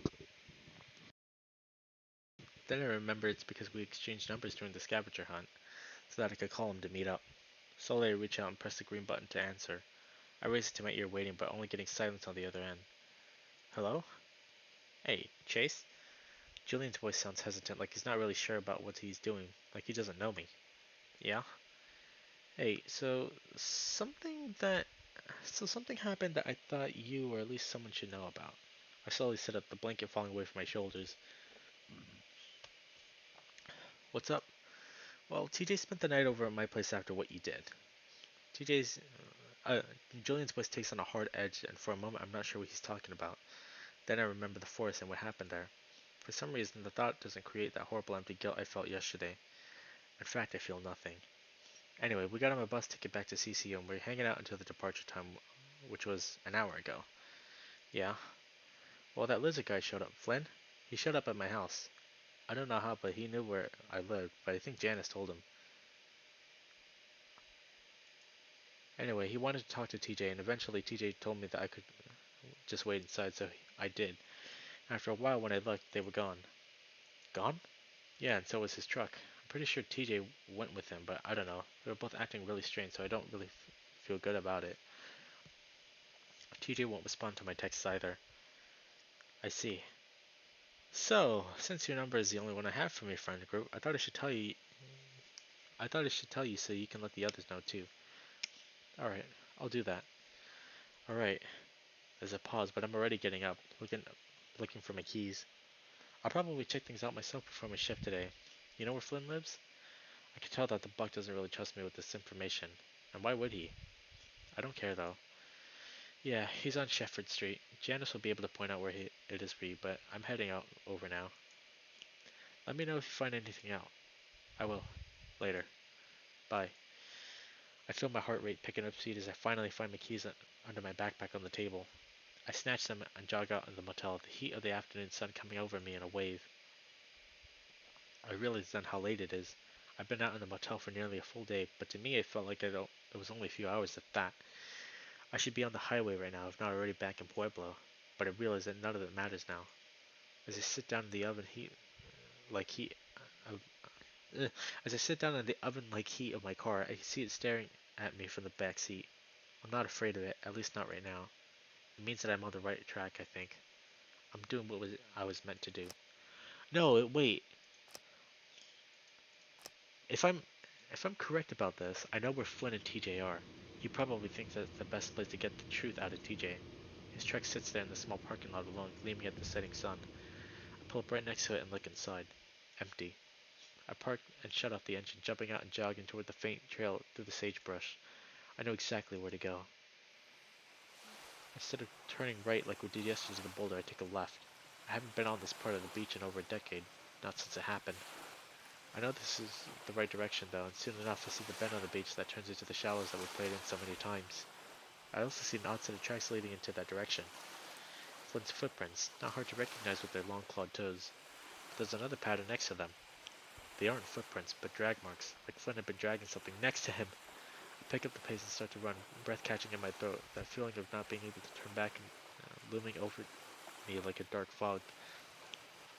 The water and sand around me is starting to tinge the soft red with the setting sun. For a moment I wonder what would happen if I'd stop. What if I turn back instead of turning this corner? I know that my life will turn out very, very differently if I do. That thing in the mirror. Town. It told me so. But I feel like I'm on a set of train tracks, cutting through the desert with no alternative path to speak out. And I've been on this track ever since I decided I needed to protect TJ. As I turn the corner, I see them immediately. TJ is sitting on the bench, his knees drawn up to his chest as he stares downward. Flynn is standing over TJ, his paws on his hips, looking down at the cat. It looks like he'd been thrown there by the lizard, and I finally feel rage and replace the anticipation in fear. It's finally going to happen, and I want it to. Hey! Flynn immediately whirls around, eyes wide as he spots me, sprinting toward him. He takes a step back as I get closer, but I skid to it and stop 10 feet away, glaring at him with my paws clenched to my fists. What the hell are you doing? I scream at him, wanting to let him know just how pissed I am. It feels good, finally not being afraid or worried about what's going to happen, because now I know that there's no other option. Flynn looks taken aback for a moment, looking at me up and down before he straightens up. He's gonna kill him, isn't he? He hasn't forgotten about what happened between us yesterday, and I can tell that he's afraid of me. Get the fuck out of here, Chase. This isn't about you. You fucking bet it is! I look at TJ and he's gone back to staring at the ground, expression vacant. What are you doing to him? I'm not doing anything to him except asking some questions. About? You know exactly what about. He's trying to confirm your secret. Get away from him. I say each word with deliberation, taking a few steps closer to the lizard. Flynn steps back, but only 1 foot, and he doesn't back away any further. You stay the fuck away from me, Chase. What the hell have you been doing this whole week? Flynn seems to grow a little more confident with that. What do you mean? I stop and cross my arms, waiting. What I asked yesterday. And after what happened to Carl, I think I'm owed a fucking explanation. I feel the anger rise up even more in my chest. You want an explanation after the shit you've been pulling? Flynn once again looks taken aback by my anger. What the hell are you talking about? My palm moves to my pocket. You know exactly what I'm talking about. That fucked up scavenger hunt that you sent us on. that you started with Carl. Flynn gapes at me. What? I feel some resolution dissolve as the lizard's face is completely bewildered. He's lying. Anger swells once again. Quit fucking lying to me. I know what you did, and I know you think, and I know what you think happened. Flynn steps forward. Chase, get the fuck out of here. This isn't about you. TJ's telling me what happened. I look down at TJ again at that vacant stare. What did he tell you? Leave! This isn't about you. Flynn walks up to me, giving me a hard shove in the chest. I stumble back. Really? I feel my paw reaching into my pocket as if it's its own accord. I grasp at the note, even though my nerves fail me as I'm pulling it out. It seems to happen on its own. Then what the hell is this? I unfold the note, ripping the old paper from the process, but it's intact enough when I present it in front of the lizard's face. Flynn's brow furrows in confusion for a moment before he takes it roughly from my paws. He stares at it, eyes scanning the page as if he were looking at it from all angles. Finally, his eyes flick up to look at me. What the fuck is this? He whispers hoarsely. I look up straight to the back of him, waiting for the expression of familiarity, the guilt, the knowledge that the piece of paper is his own doing. But instead of what the mirror promised, I get shock and confusion instead. Just like that, I feel my determination break down. It was as if something had been driven me to this moment, and that cloud covering my brain breaks for a moment. For a moment, things are clear, and I'm left in a daze. I don't... What is this? His voice turns up in a scream, and it's such a horrible sound that I stumble back. He holds up the paper, showing me as I stare at it. I've never seen it before. Unlike the other notes, this one has a crude drawing. On the far left of the page, a small stick figure with lynx ears is kneeling on a bench, surrounded by clams and starfish. He's covering his face. Tears fall into the sand below. Extending out from the beach, poorly drawn waves spread across the top of the page to represent the lake. Far below the waves, two figures are connected near the bottom of the page. One has X's for eyes, his legs and arms splayed out, tiny bubbles coming up from the mouth. Below that figure, another sits below him, grinning mischievously, holding the drowning stick figure down by his tail. This picture was descriptive enough. Words and arrows labeled the characters. Toby's sitting on the beach, Sydney dead in the water.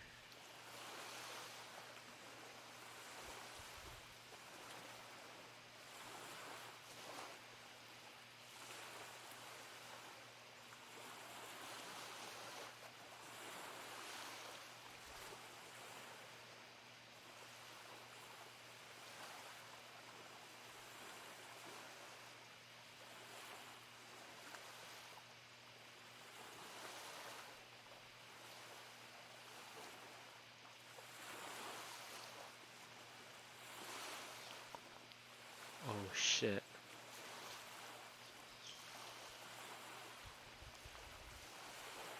Oh shit, he's dead. Oh, he's a dead man.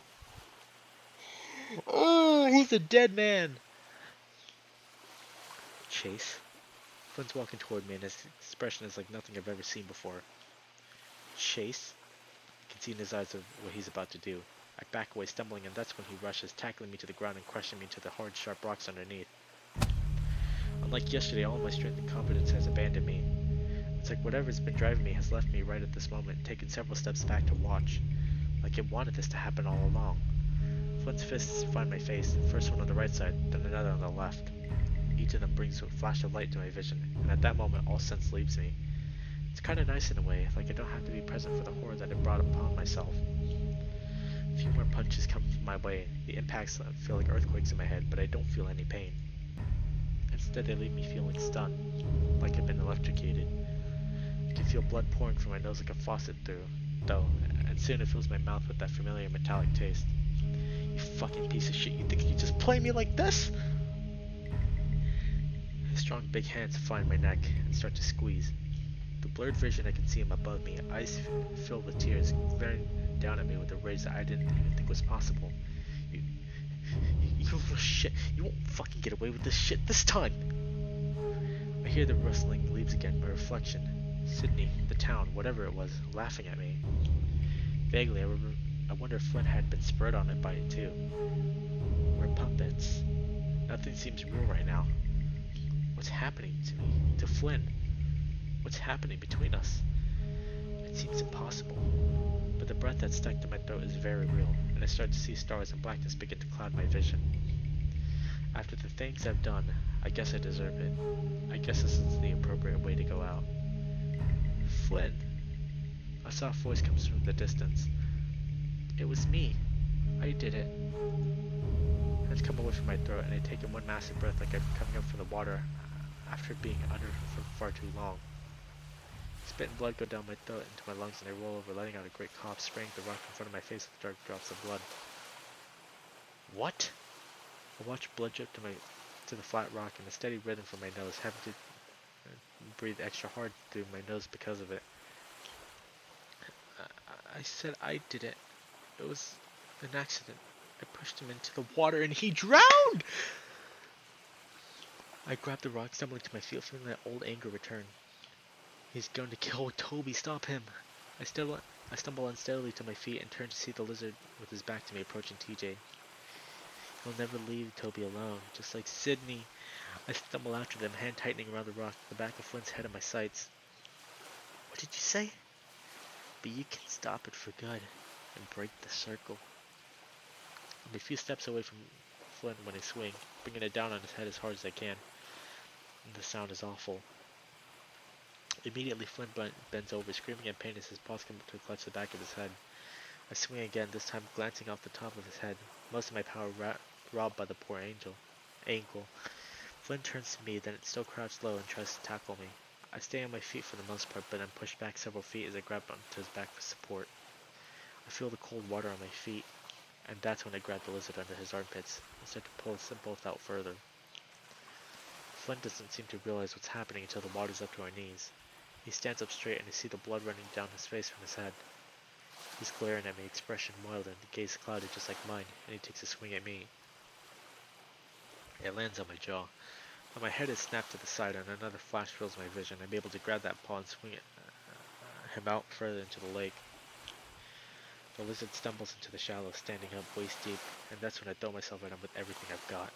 I tackle him into the water and we're both submerged. I feel the change in Flynn's demeanor. The change as he realizes that he's gone from fighting for the truth to fight for his life. Claws come out and scratch my arms, but I ignore it, the cold water numbing any pain that I might have felt. I kick us further out into the lake, my powerful tail and body coming into play, doing what I was built to do. I know I knocked the breath out of Flynn when I barreled into him, so he doesn't have much time before he needs another breath. I'm not going to give it to him. I throw us both through the water downward against the rocks and sand below us. He grasps at me, kicking me with his feet, and I catch a glimpse of his face then. It's not angry anymore or clouded. Instead, he stares at me with shock and utter disbelief. I'm killing him, and he realizes it. He also realizes the truth then. I see it in his eyes. What he's wanted to know for the past decade, he realized in the last minutes of his life. He kicks at me with his feet, his movements becoming even more desperate. His paws move to my neck, trying to choke me again, but it's useless. I already have my breath. I watch bubbles spurt from his muzzle, then all at once in a gush. His paws goes from strangling to bleeding. He grabs him by the shoulders, shaking, tugging, and looking into my eyes. But I'm relentless. That feeling of not being able to turn back is too strong. His muzzle opens, trying to breathe, but only taking in water. Extraction turns up a notch, scratching my legs with his claws as he kicks even harder. The second burst of desperation only lasts a few seconds though. His movement's growing more and more tired, weaker and weaker. He's not looking at me anymore, his eyes stare past me towards the glimmering surface above. A place I'll never let him see again. His movements become more and more sporadic, like he's having convulsions. My instincts tell me to let him go, to end this insanity, but my paws don't let me. I close my eyes and I press harder. After a few more minutes, I don't feel any more movements. Slowly, I let him go, carefully look into space. His body stays still for the most part, moving back and forth gently with the current. I kick to the surface, my limbs numb as I break through the cold air above. I pull myself through the rocks, gasping and feeling incredible. He just killed him! I knew it!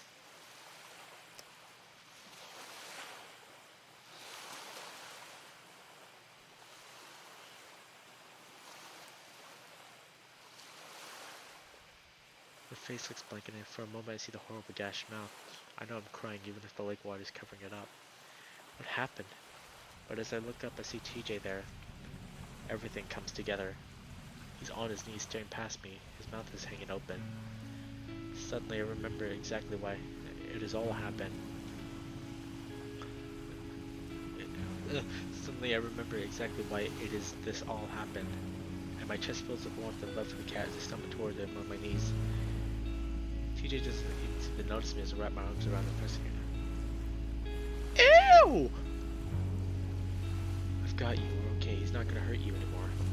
I breathe heavily into the lynx's ear as I whisper to him, wanting to let him know that everything's gonna be okay. Finally, I feel him shake my head against my body. Chase, why? Because he knew. He was never gonna leave us alone. He tried to kill us. I kissed the top of the cat's head gently, wanting him to know how much I care. Is he? He's gone. TJ sobs against me, but I'm only gonna hug him tighter. Why did you do that? He reaches out to my left and I look, seeing the paper in the lake. I'm not sure what he's talking about. He's showing Flynn the paper or killing him. I don't know, so I don't answer. Instead I hug him even tighter, whispering in his ear. It'll be just like last time. I won't tell anyone. It's our secret. Something turns ominous in the air. That horrible tension I felt dissipate when we opened the letter returns. This town needs secrets. We'll tell him he tried to kill us. We had to protect ourselves. TJ leans tightly against me, his arms limp. We're gonna be okay, just like last time. We can forget. TJ doesn't respond, so I look out into the lake and get a shock as I see Flint floating there, close to the shore. He's face down, back just barely touching the surface. For a moment I wonder if it's not too late, if there's still enough life in him for him to be revived. But that same feeling holds me back and I cling to TJ instead. We're gonna be okay. We're manipulated, we keep moving in circles. That voice comes to the surface for a moment, for the first time sounding stunned. I return to focusing on the lynx. The whole reason why I did any of this in the first place. Whatever happens, I'm going to protect him from all the shitty people in the world that want to hurt him. By the time we get to our feet, it's dark and I have to help the lynx along with the sagebrush. It's quiet, robotic like it was the first time this happened. I help him into my car and get to the driver's seat, quietly pulling out of the parking lot, leaving Flynn's empty truck behind. I watch it disappear in the rearview mirror, sitting alone under the yellow parking lot light. As we drive along the road, the lynx stares out into the window. I can still feel the tension in my arms and legs, making it difficult to keep the wheel steady. My heavy wet clothes stick to the seat. Finally, we get to the freeway and look back again. Echoes, just a series of tiny lights, insignificant on the desert landscape. It seems absurd that places where all of this horror happened, where all this horror still is. Chase. I snap out of my daydream, looking over the lakes, his eyes glowing gently in the fading light. After we're done with wherever we're going, the police station? Yeah. Can you give me a ride back to CCU? I missed my bus. TJ smiles sheepishly. I blink, wondering what to say. Does he not realize that I realize what he's doing? What's happening? Just like last time. I clear my throat. Oh, yeah, definitely. I'll give you a ride for sure. Thanks, Chase. TJ smiles at me, then goes back to looking out the window. I wonder if he'll forget what happened, like what just happened with Sydney. I hope that I can. We drive off into the dark desert, toward the soft glow of pain in the distance. 5 years later. This route emphasizes on the game's theme of recursive trauma. Chase killing Flynn the same way he killed Sydney at the same spot. TJ there to witness it and be traumatized.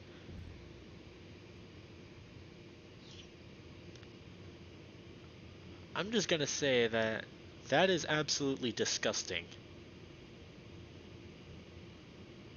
Like, ew? that was a lot to take in.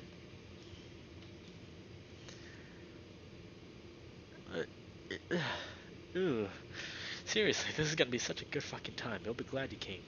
The big grizzly bear nudges the coyote playfully, almost knocking the canine into the passenger window. Ow! Keep your paws in the wheel, or your paw at least. This road in great shape. Cameron eyes the giant half-eaten burger in the bear's equally giant paw. Devon's other paw casually steers the wheel, elbow resting out onto the shoulder of the open window. The bear looks happier than he's been in a while, somehow grinning as he chews. The coyote sighs and stares out his own window, watching the desert landscape fly by. There's nothing like this in his hometown, and he found himself wishing he was back amongst the pine forests. Something he'd been wishing since he moved to Pueblo for school. Technically, this was his natural habitat, but he found the whole place depressing somehow. Empty, dry, and rough. What you pouting for? I'm not pouting. Yeah, you are. Cameron sighs, decided to change the subject. So why couldn't Larry go again? I don't know, said something about this car breaking down. I think he just flaked though. Aren't there other 100 places in Pueblo that we could just go to, like by the school? The bear shakes his head, letting go of the wheel to crumple up the foil that packaged his sandwich, tossing it into the back. No, not like Echo, dude. This place is the most haunted town in the entire fucking world. Cameron sighs once again, then suddenly grabs his seat as the car swerves and turns hard into a smaller road, heading toward a big blue lake. Hey, what the fuck? Whoops, sorry, almost missed the turn. Gotta hit like Emma before the actual town. The road quickly ends in a small parking lot, empty and cracked. Why? Because a lot of shit happened here. The grizzly hops out of the car, making the entire thing tilt sideways as he squeezes his bulk out before reaching the back in for the camera bag. The coyote allows himself one last frustrated sigh before he gets out as well. The bear waits for him, reaching out a large padded paw. Cameron takes it out, and Cameron takes it and is immediately drawn into a tight embrace and a kiss. The coyote tenses up for a moment, then waits until Devon releases him. Ugh, can you not do that right after you eat a big greasy hamburger? Cameron makes a show of wiping his lips, and Devon rolls his eyes. No pleasing you, is there? Nevertheless, the grizzly holds out his paw again, and Cameron takes it, the two of them walking toward the faint trail. It's not a pleasant walk, the trail almost obscured by sagebrush and dry vegetation. Once they reach the edge of the lake, Devon has to help the coyote down the rough, rocky terrain. The coyote feels like a child as Devon lifts him down from off the shoulders and onto the beach. The bear's tree trunks and biceps bulging as he does. They stand there a moment, taking in the scenery. Then Devon leans over and sets the camera bag down. Cameron stands here looking around at the very unphotogenic lake. So what exactly happened here that you're so interested in? Devon takes off his backwards baseball cap for a moment to smooth his head fur down. He puts it back and bends over again to take out the camera. Some people say the lake is haunted too. Some guy got killed here in 2015 according to a few articles I read. Wonderful. That was self-defense though. Was that during the whole hysteria thing or whatever? Devon pans the camera through across the length of the lake before stopping on Cameron. The coyote frowns on being filmed. No, that was in 2017. The bear pans in the camera the other way now, and Cameron feels himself getting sweaty under his shirt already. Some coyote he was. It's so hot here. Once we set ourselves up at the motel, we'll have some shade. Is it still open? Ha! Nothing's open. Everything's abandoned now. We're gonna get arrested for trespassing. The bear finally turns off the camera, leaning over to shove it in his bag. Psh, the cops never come down here. It's too out of the way. Anything for the views, right? Hey, my subscribers are gonna love this shit. Now come on, let's get back to the car. The bear turns and starts scrambling up the rocky boulders, Cameron waiting as he does. That's when the coyote should run to glance back at the lake one last time, and a lizard lays in the shadows, splayed out, staring out into the sky. But he's not staring because his eyes are gone. Half of his muzzle is missing. Fuck! Cameron jumps back, tripping over rocks and landing against the sharp edges. The coyote hisses in pain, but fear spurs on him, trying to scramble up the rocks after Devon. The bear's already turned around, though, reaching down to pull Cameron up. Hey, shit, you alright? What happened? As Cameron clings to the large bear, he looks back, but nothing's there. I don't know, I saw... Devon looks in the same direction, squinting. Cameron stares a while longer, then turns back and shakes his head against Dev's chest. When Cameron looks up at the bear, he's grinning, though. Holy shit, did you see a ghost? The coyote scowls. What? No, I just thought I saw something. It was the reflection in the water or something. The bear gives him a knowing smile. What? You're gonna be a believer by the end of all this. I know it! The grizzly hugs him, tightly as Cameron frowns, still looking back at the shallows. And it's so real. But before he can even really collect himself, Devin is pulling him along back to the car.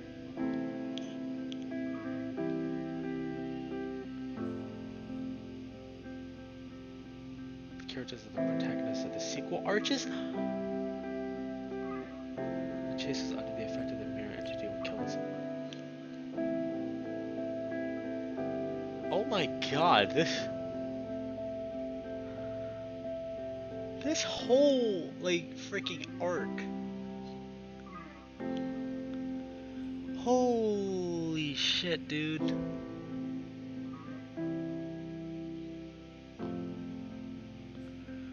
Oh, that was a lot to take in. Holy. That is a lot to take in.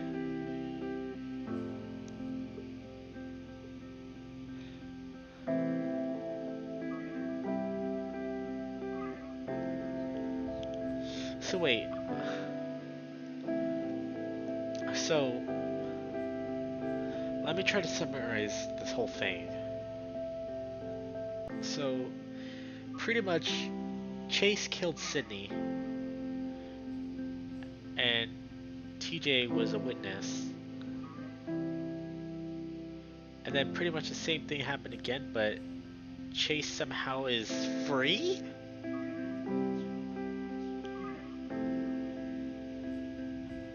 Wait, is there another ending to this? Wait, I don't remember. No, no, TJ has one ending, if I recall correctly. Okay, yes, I'm correct about that. But, oh boy.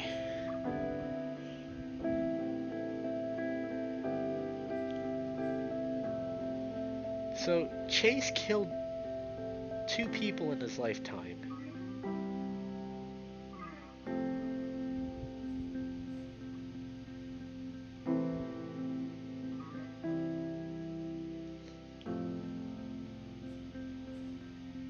Oh man.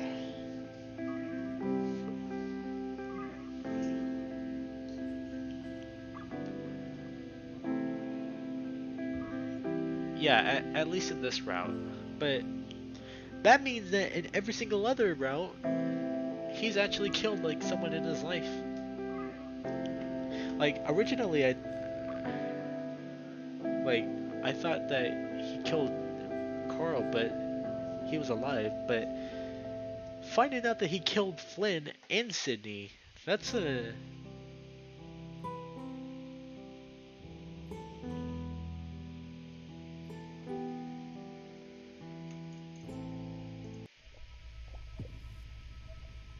Man, like, that makes me feel like a certain way. Holy snap.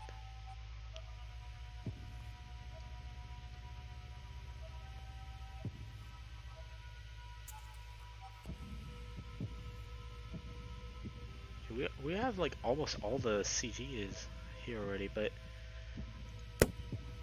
wow. Oh, they have the Ad Astra themes here. Funny, I thought that they never did. Ad Astra I think is one of the other games that I did want to look at, but I heard that there's a lot of loot stuff in there, so I don't know if we'll be able to stream that.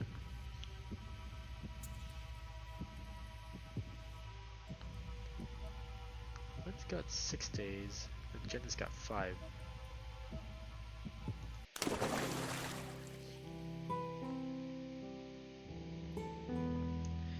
Okay, well...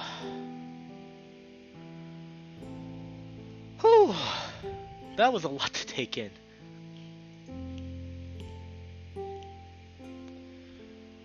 But, I think we've actually been going on for quite a bit. So, I'm probably gonna find someone to raid in a bit.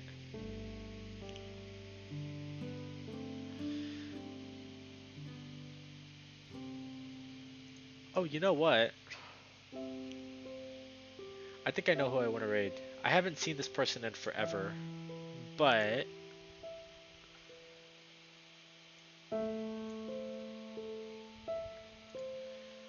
Okay, so with that being said, thank you guys.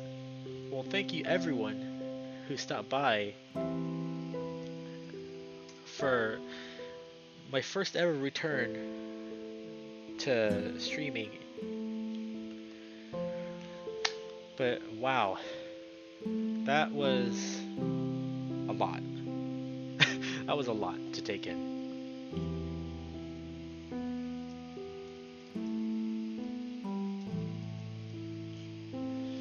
So yeah, that's the raid message. But dep depending if whether or not I can find enough time again, like today, then we'll we're streams are definitely gonna have to become more frequent again because honestly, I miss this. I miss this experience, and I miss the amount of fun that I get from streaming. So thank you all so much. I'll see you all some other time when I'm available to stream. Bye bye.